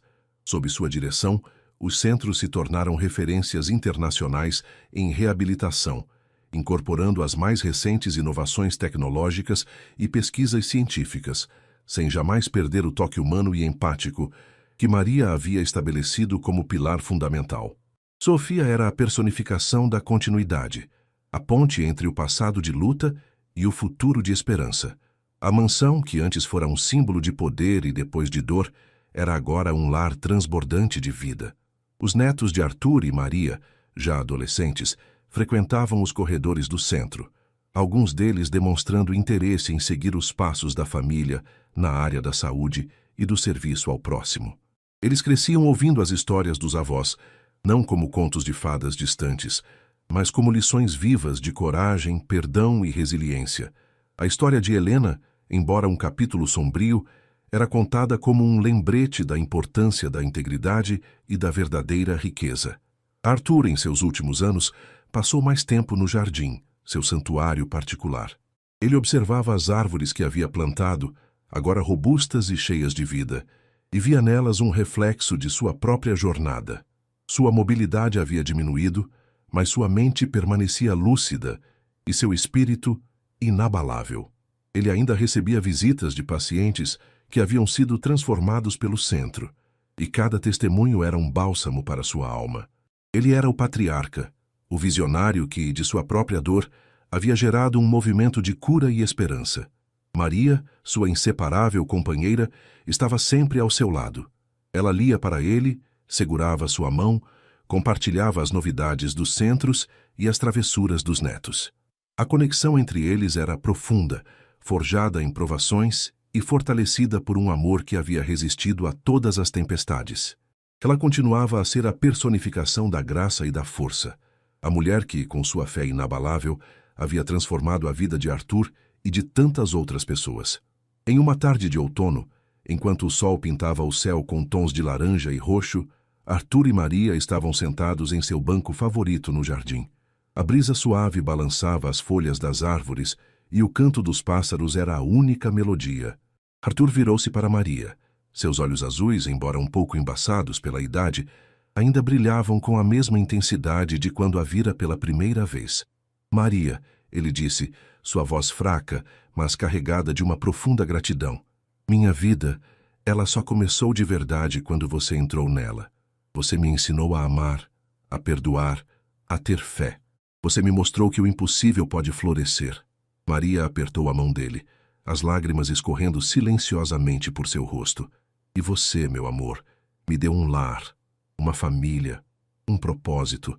Você me ensinou que o amor verdadeiro não grita, não finge. Ele serve, espera e permanece. Arthur sorriu, um sorriso de paz e plenitude. Ele fechou os olhos, e o último suspiro foi um murmúrio quase inaudível, um suave adeus. Maria sentiu a mão dele relaxar na sua, e por um momento, o mundo parou. Mas então, ela sentiu a brisa, ouviu o canto dos pássaros e soube que Arthur não havia partido de verdade. Ele vivia em cada vida que o centro tocava, em cada sorriso de seus netos, em cada passo firme de um paciente. O legado de Arthur e Maria Albuquerque não foi apenas um conjunto de edifícios e programas de reabilitação. Foi uma filosofia de vida, uma prova de que a bondade, a resiliência e o amor são as verdadeiras moedas de valor. A história deles, que começou com um grito de socorro e uma mão estendida, tornou-se um hino à capacidade humana de se reerguer, de perdoar e de construir um futuro onde o impossível, com fé e amor, sempre floresce. E assim, a mansão, o centro, a família, tudo continuou a prosperar, um testemunho eterno do amor que serve, espera e permanece. A partida de Arthur deixou um vazio imenso na vida de Maria, um silêncio que antes era preenchido por sua voz, seu riso, sua presença constante. Mas, como sempre, Maria encontrou força em sua fé e no propósito que eles haviam construído juntos. Ela sabia que Arthur não gostaria de vê-la definhar na tristeza. Em vez disso, ela escolheu honrar sua memória vivendo plenamente e continuando a nutrir o legado que ele tanto amava. Maria passou a dedicar-se ainda mais aos detalhes do dia a dia dos centros, não mais na gestão estratégica, que Sofia conduzia com maestria, mas no toque pessoal.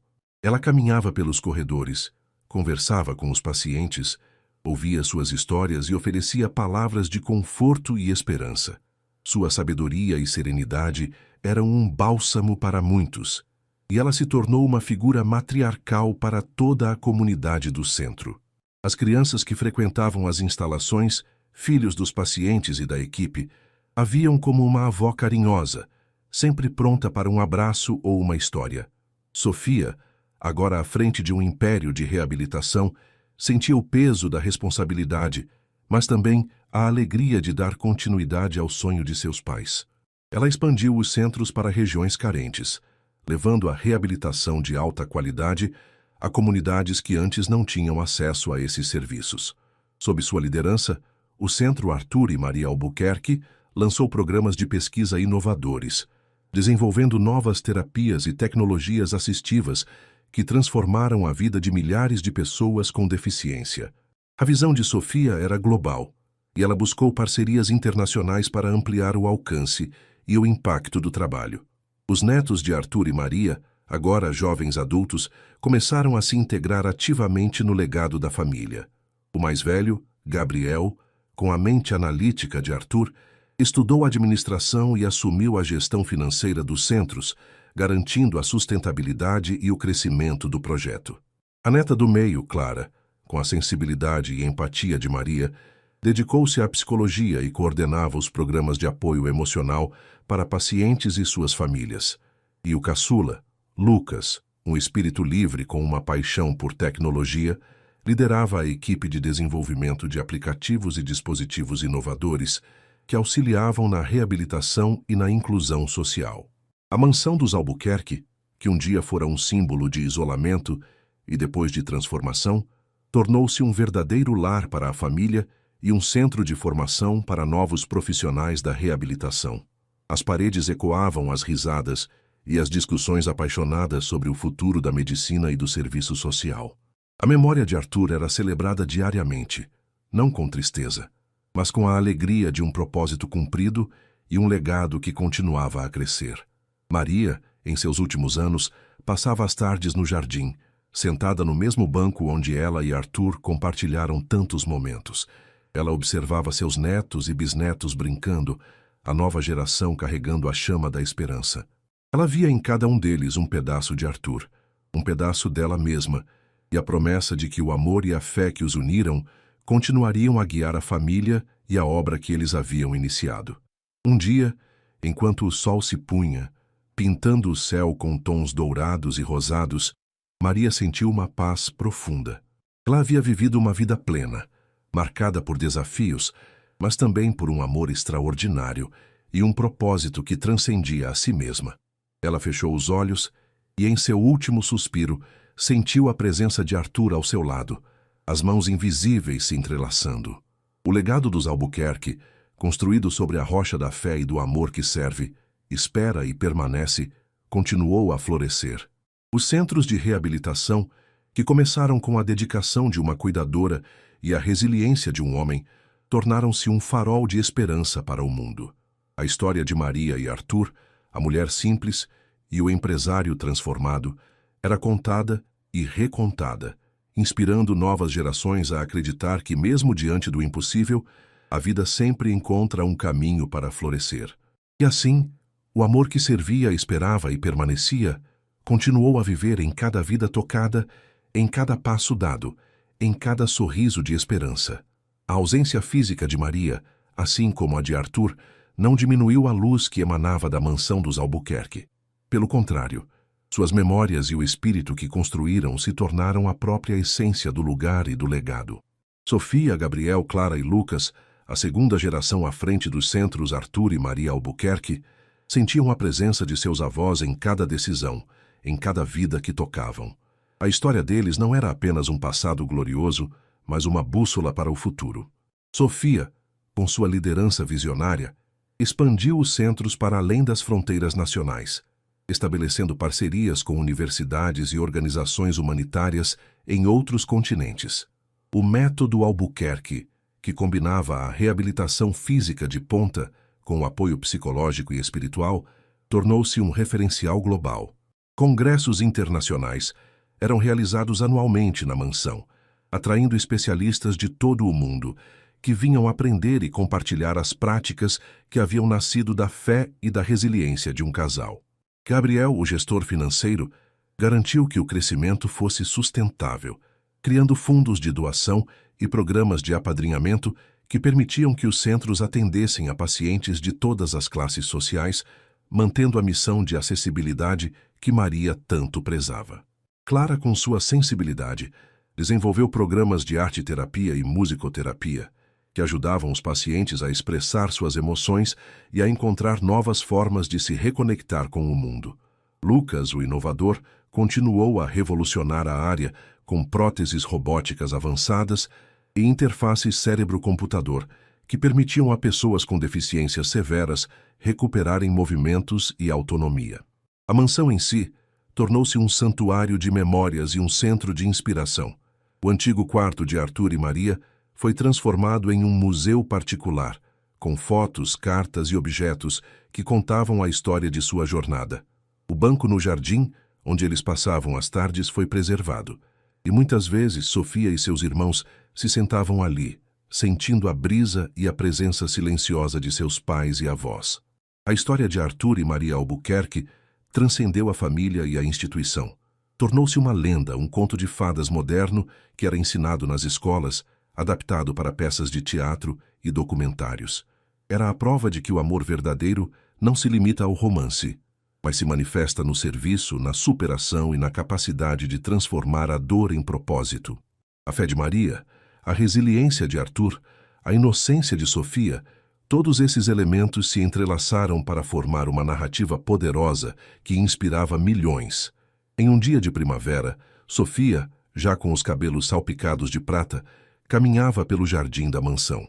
Ela observava seus próprios filhos e netos brincando, a terceira e quarta gerações dos Albuquerque, correndo pelos gramados, cheios de vida e de promessas. Ela parou no banco favorito de seus pais, sentou-se e fechou os olhos, sentindo o calor do sol em seu rosto.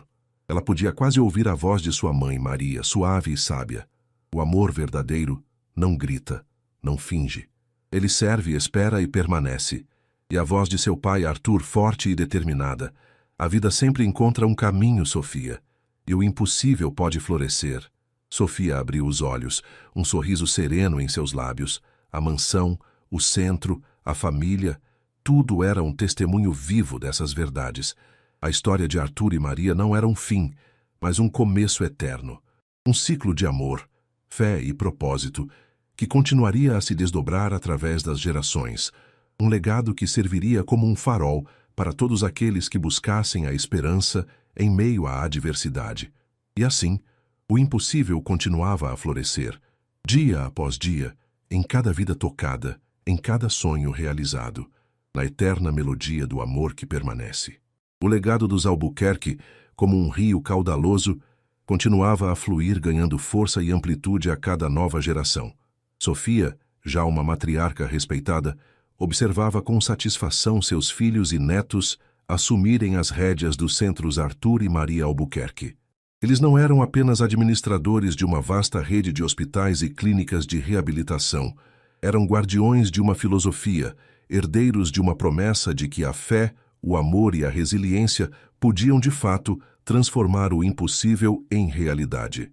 Gabriel, o estrategista, havia expandido as operações para regiões de conflito e desastres naturais, estabelecendo clínicas móveis que levavam reabilitação de emergência e apoio psicológico a populações vulneráveis.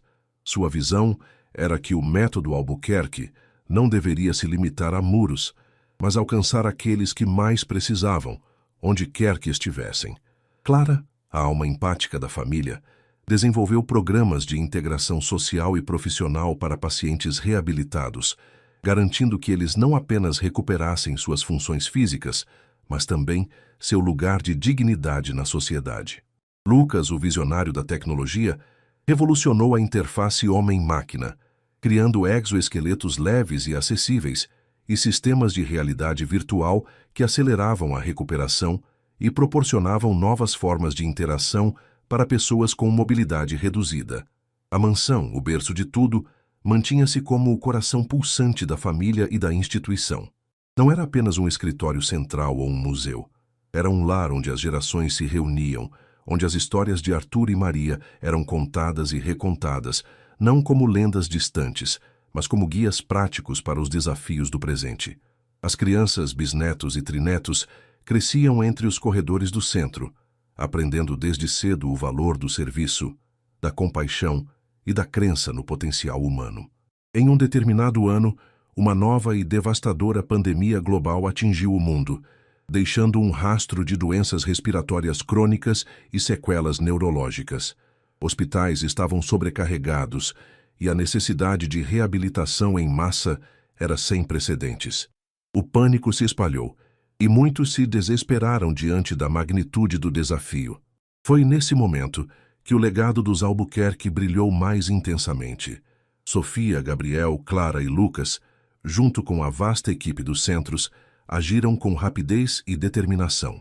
Eles converteram unidades de reabilitação em centros de tratamento pós-Covid, adaptaram tecnologias para auxiliar na recuperação pulmonar e neurológica e mobilizaram voluntários para oferecer apoio psicológico a pacientes e suas famílias.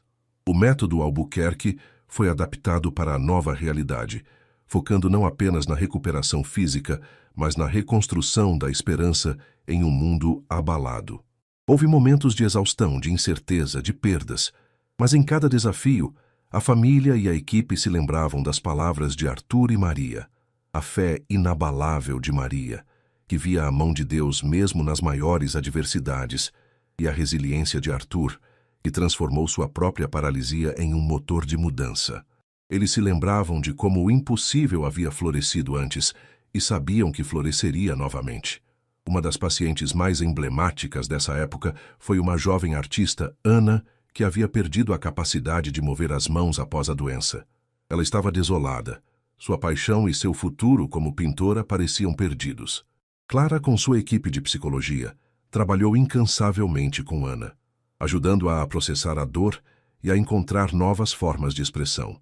Lucas, por sua vez, desenvolveu um sistema de controle de pincel por movimento ocular, permitindo que Ana voltasse a pintar com os olhos. Quando Ana apresentou sua primeira obra pós-doença, uma tela vibrante e cheia de vida, controlada apenas pelo movimento de seus olhos, a emoção tomou conta de todos. Era um milagre moderno, um testemunho do poder da inovação, da empatia e da crença inabalável no potencial humano. Sofia, observando a cena, sentiu uma profunda gratidão. Ali estava, mais uma vez, o impossível florescendo. A pandemia eventualmente recuou, mas o impacto dos centros Albuquerque durante a crise solidificou seu lugar na história. Eles não eram apenas uma instituição de saúde, eram um símbolo de esperança, um lembrete de que, mesmo nas maiores escuridões, a luz do amor e da fé pode guiar o caminho. A mansão, com suas paredes centenárias, continuava a abrigar as risadas das crianças, as discussões sobre o futuro e a memória viva de seus fundadores. Arthur e Maria, embora ausentes, permaneciam como a alma de tudo, a prova eterna de que o amor que serve, espera e permanece, é a força mais poderosa do universo, capaz de transformar a dor em propósito e o impossível em um florescer contínuo. A reverberação da pandemia, embora dolorosa, solidificou o status dos centros Arthur e Maria Albuquerque, como um farol global de esperança e inovação em reabilitação. O método Albuquerque era agora um modelo estudado e replicado em universidades e hospitais ao redor do mundo, um testamento da visão que nascera da resiliência de um homem e da fé inabalável de uma mulher.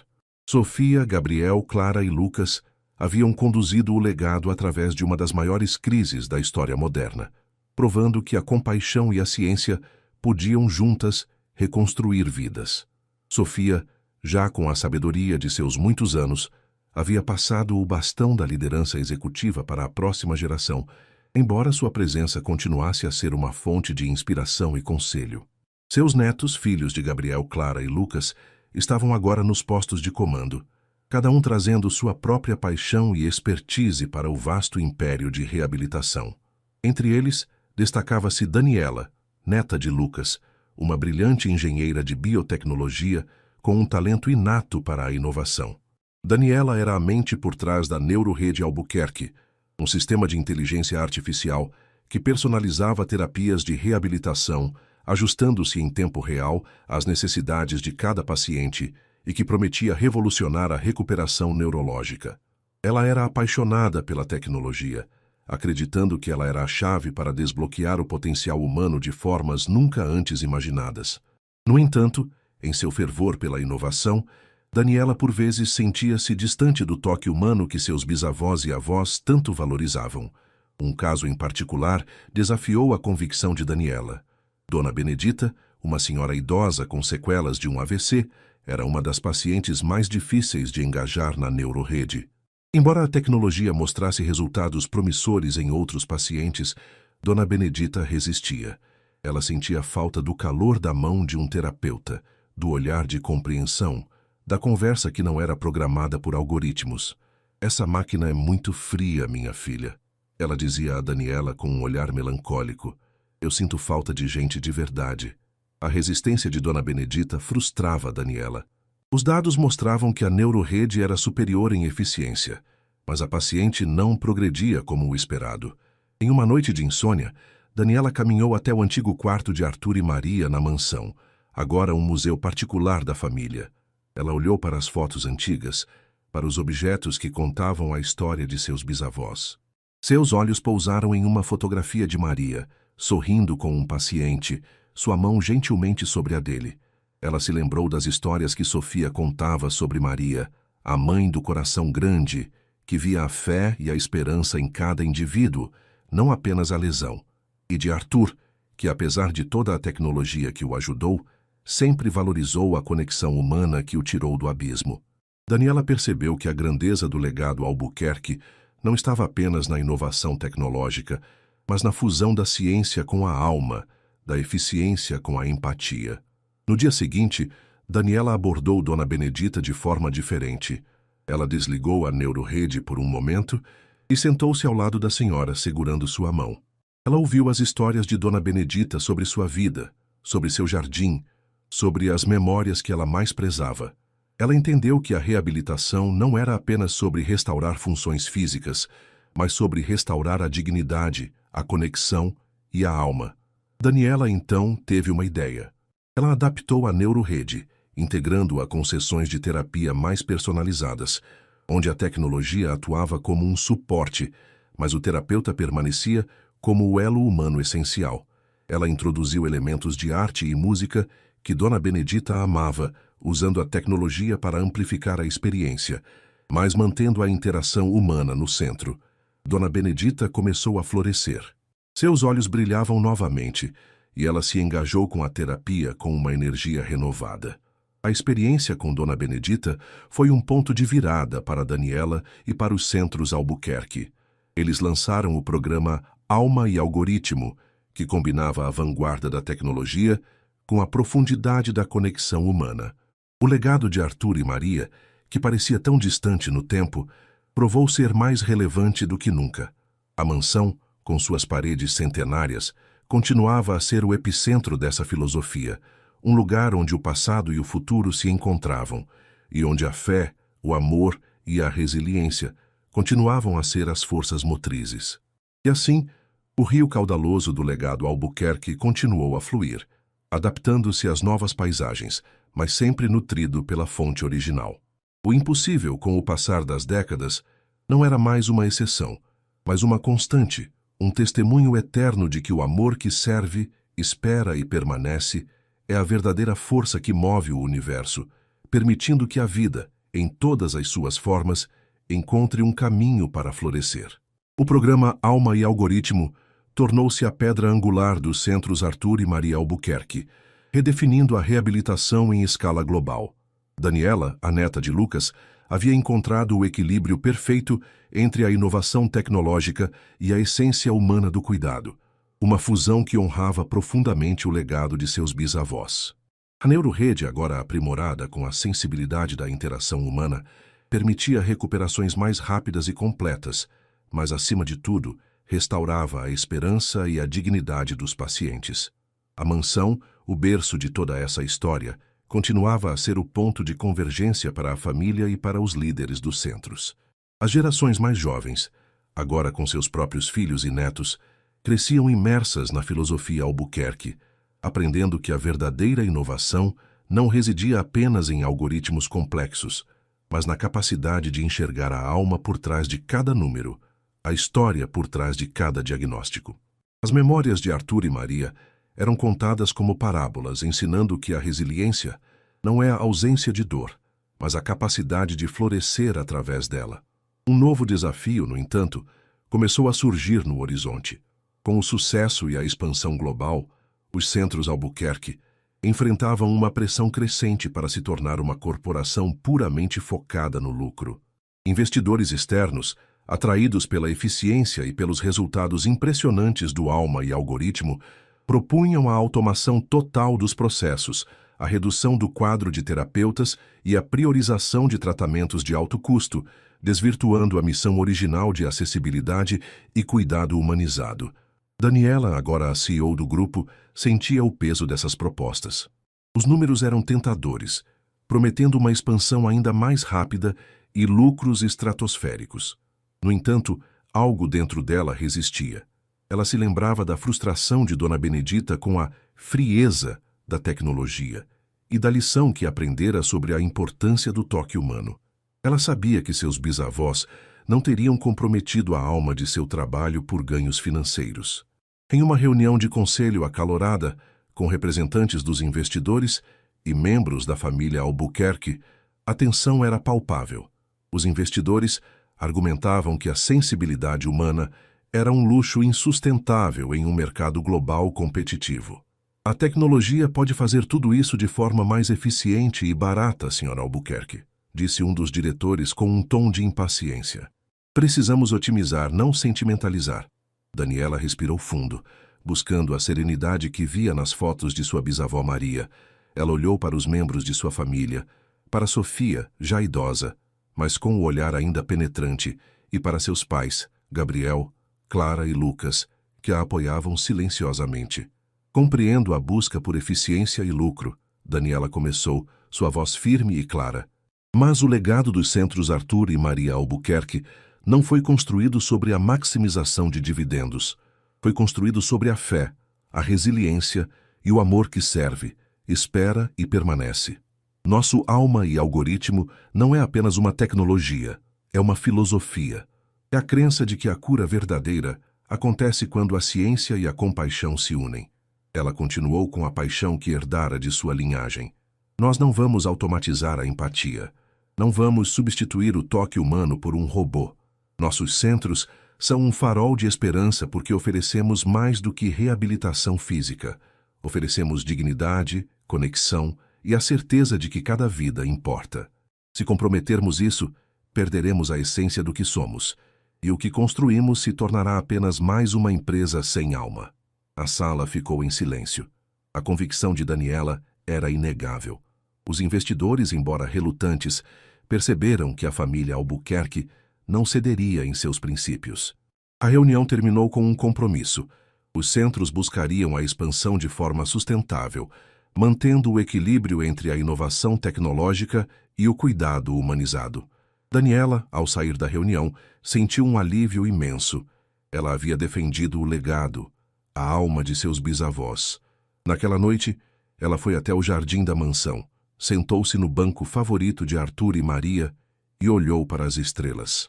O vento suave sussurrava entre as árvores e ela sentiu a presença de seus antepassados, um lembrete silencioso de que a verdadeira riqueza não está no que se acumula, mas no que se entrega.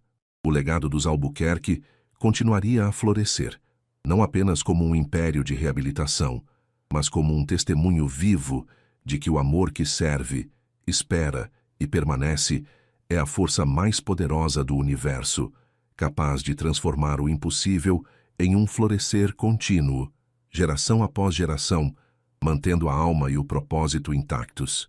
A decisão de Daniela de priorizar a alma e algoritmo sobre a automação total ressoou profundamente no mundo da reabilitação. Longe de ser um entrave ao crescimento, a filosofia humanizada dos centros Arthur e Maria Albuquerque atraiu um novo tipo de investimento e parceria. Fundações filantrópicas, universidades de prestígio e governos que buscavam modelos de saúde mais compassivos e eficazes. O sucesso clínico e o impacto social dos centros se tornaram inquestionáveis, provando que a verdadeira inovação residia na fusão de tecnologia de ponta com um profundo respeito pela dignidade humana. Sob a liderança de Daniela, os centros expandiram sua atuação para além da reabilitação física e neurológica. Reconhecendo a crescente crise de saúde mental global, eles desenvolveram programas integrados que abordavam o bem-estar psicológico e emocional dos pacientes, muitos dos quais enfrentavam não apenas limitações físicas, mas também ansiedade, depressão e isolamento social. A NeuroRede foi adaptada para auxiliar em terapias cognitivo-comportamentais e para facilitar a conexão entre pacientes, criando comunidades de apoio virtual que complementavam o acompanhamento presencial. A mansão dos Albuquerque, mais do que nunca, era o epicentro dessa evolução. Ela se tornou um centro de pesquisa e desenvolvimento de vanguarda, onde cientistas, terapeutas e engenheiros trabalhavam lado a lado, inspirados pelas histórias e pelos valores dos fundadores. O antigo quarto de Arthur e Maria, agora um espaço de contemplação, recebia visitantes ilustres, desde chefes de Estado a líderes religiosos e cientistas renomados, que vinham conhecer de perto o segredo do método Albuquerque. Todos saíam impressionados não apenas com a tecnologia, mas com a atmosfera de esperança e compaixão que permeava o lugar. A terceira e quarta gerações da família Albuquerque estavam plenamente engajadas. Os filhos de Daniela, por exemplo, já adultos, assumiam papéis de destaque.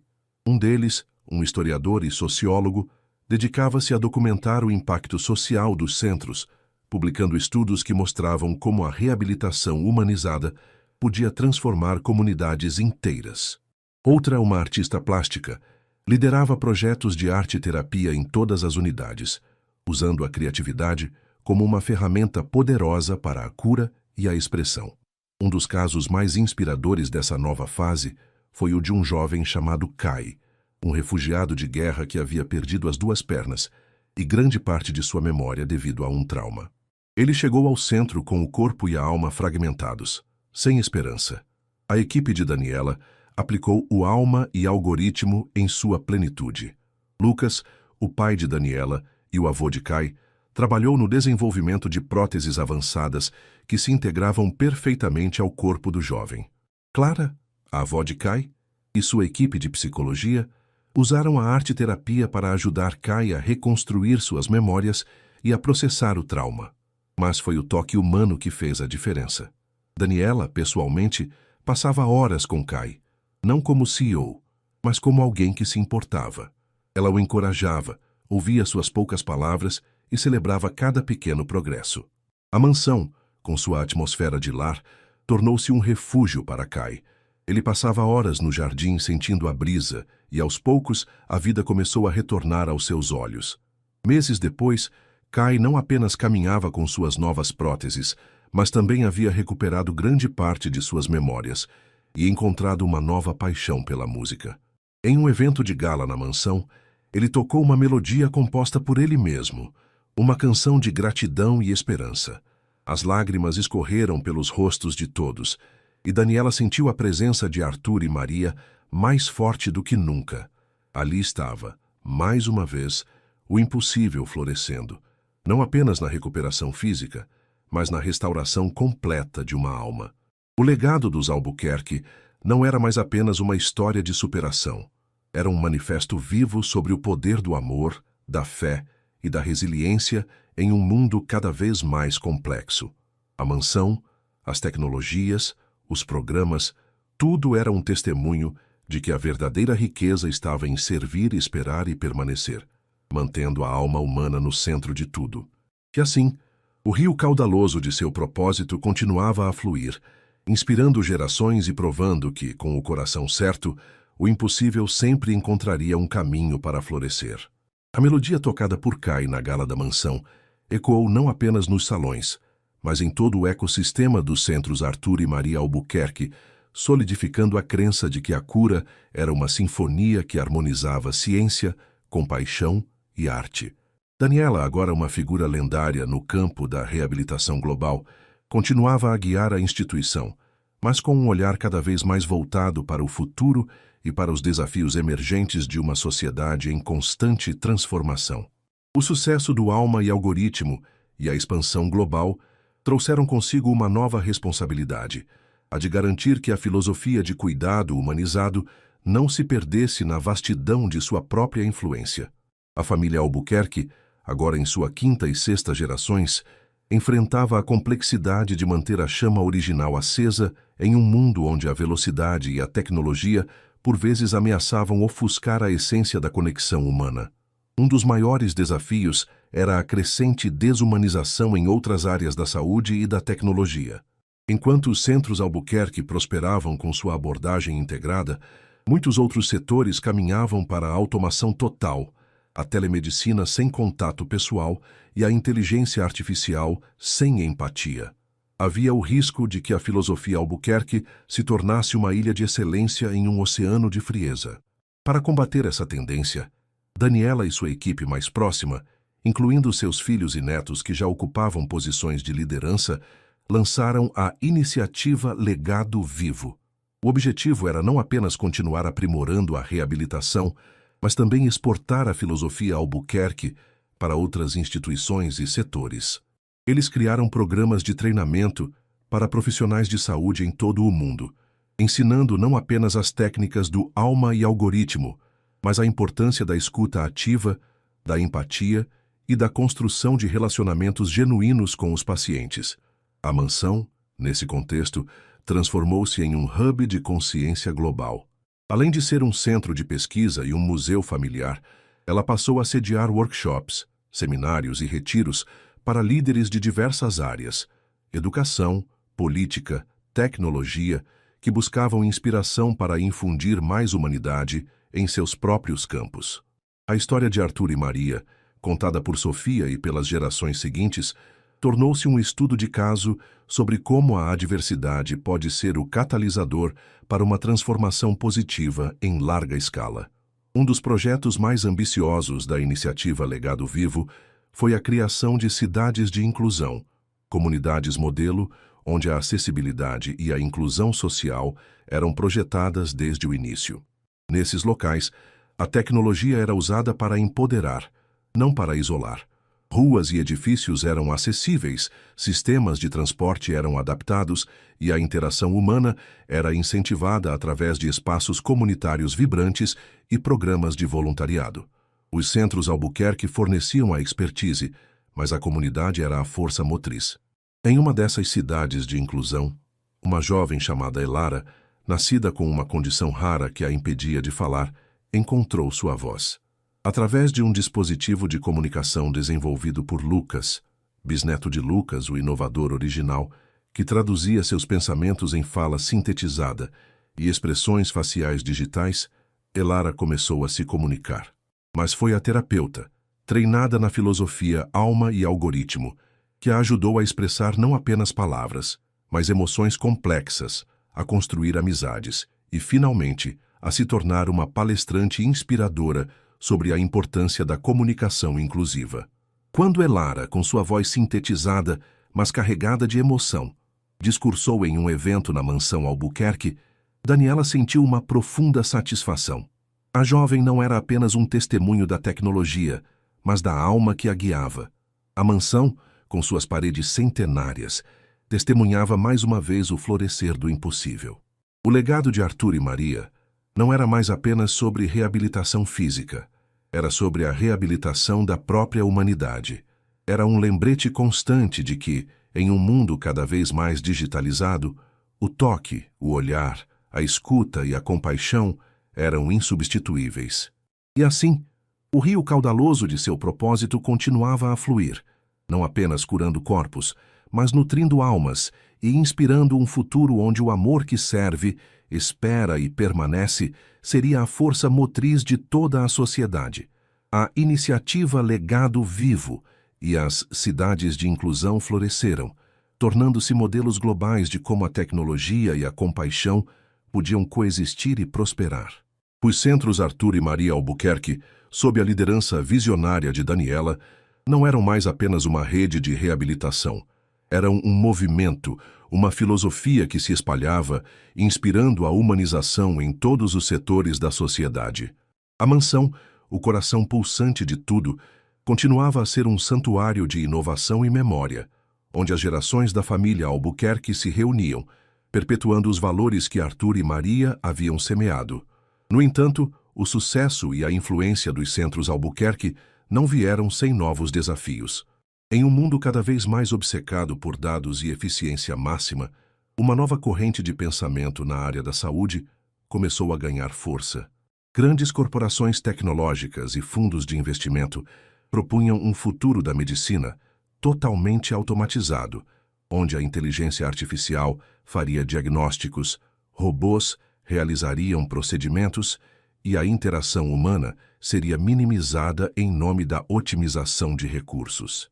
Essa visão, embora prometesse custos mais baixos e maior escala, ameaçava desmantelar a essência do cuidado humanizado que os Albuquerque tanto prezavam. Daniela sentia a pressão dessa nova ideologia. Artigos em revistas científicas renomadas questionavam a ineficiência do toque humano, e conferências internacionais promoviam a desintermediação da relação médico-paciente. A própria filosofia do alma e algoritmo era vista por alguns como um luxo desnecessário, um entrave ao progresso. Era uma batalha não apenas por recursos, mas por almas. A família Albuquerque, reunida na mansão, discutia o melhor caminho a seguir. Sofia, já uma figura centenária, mas com a mente afiada, lembrou a todos. Maria sempre dizia que a fé é a certeza do que não se vê. E Arthur provou que a resiliência não é sobre o que se perde, mas sobre o que se reconstrói. Não podemos permitir que a essência do nosso trabalho seja corroída pela frieza dos números. Inspirada por essas palavras, Daniela decidiu que não era hora de recuar, mas de se posicionar. Ela lançou a campanha Coração Humano, uma iniciativa global para defender o valor insubstituível da empatia e da conexão na saúde. A mansão dos Albuquerque foi transformada no palco de um grande simpósio internacional, convidando não apenas cientistas e médicos, mas filósofos, artistas, líderes comunitários e, cruciale, pacientes que haviam sido transformados pelo Método Albuquerque. Durante o simpósio, um dos momentos mais impactantes foi o testemunho de um jovem chamado Léo, que havia sofrido um acidente grave e, em outro hospital, foi tratado quase exclusivamente por robôs e algoritmos. Embora sua recuperação física fosse tecnicamente bem-sucedida, Léo relatou uma profunda sensação de isolamento e desespero. Eu era um conjunto de dados, não uma pessoa, ele disse com a voz embargada. Léo foi transferido para um centro Albuquerque. Lá, além da tecnologia de ponta, ele encontrou terapeutas que o ouviam, enfermeiros que seguravam sua mão e um ambiente que o fez sentir-se valorizado como ser humano. Ele não apenas recuperou os movimentos, mas também a vontade de viver, a alegria e a capacidade de se reconectar com o mundo. Foi o toque humano, o olhar de compaixão, a conversa que não estava no protocolo, que me salvou de verdade, concluiu Léo, sob aplausos calorosos. Daniela, ao subir ao púlpito após o testemunho de Léo, não apresentou gráficos complexos ou projeções futuristas. Em vez disso, ela falou do amor. Falou da fé de Maria, que via a alma em cada pessoa. Falou da resiliência de Arthur, que transformou sua própria dor em um propósito para milhões. Ela argumentou que a verdadeira inovação na saúde não era a ausência do humano, mas a sua amplificação através da tecnologia. Se nossa neurorede é poderosa, ela declarou, mas ela é um instrumento para o coração, não um substituto para ele. A cura mais profunda não está nos bits e bytes, mas na conexão entre almas. O simpósio na mansão gerou um debate global intenso. A campanha Coração Humano ganhou força, mobilizando milhões de pessoas que acreditavam em uma saúde mais empática e acessível. Embora a batalha ideológica continuasse, a família Albuquerque havia reafirmado seu compromisso inabalável com os princípios que a fundaram. A mansão, com suas paredes centenárias, testemunhava mais uma vez que o amor que serve, espera e permanece é a força mais poderosa do universo. Fim da história. Se você se emocionou com a incrível jornada de Arthur e Maria, que transformaram a dor em um legado de amor e esperança, se inspirou com a resiliência de Sofia e a visão de Daniela, que levou a humanidade à vanguarda da tecnologia, então esta história é para você. Desde o acidente que mudou a vida de Arthur, passando pela fé inabalável de Maria, o nascimento dos centros Albuquerque, a criação do revolucionário Alma e Algoritmo e a luta para manter o coração humano no centro da tecnologia, cada capítulo foi um testemunho de que o impossível pode florescer. Não perca tempo. Inscreva-se no nosso canal para mais histórias que tocam a alma e nos lembram do poder do espírito humano. Deixe seu like neste vídeo se ele te inspirou, comente o que mais te marcou nesta jornada e compartilhe com amigos e familiares para que mais pessoas conheçam essa mensagem de superação e compaixão. Que não se esqueça, à esquerda você encontrará uma playlist completa com outras narrativas incríveis que esperam por você. Juntos, vamos continuar acreditando que o impossível pode florescer.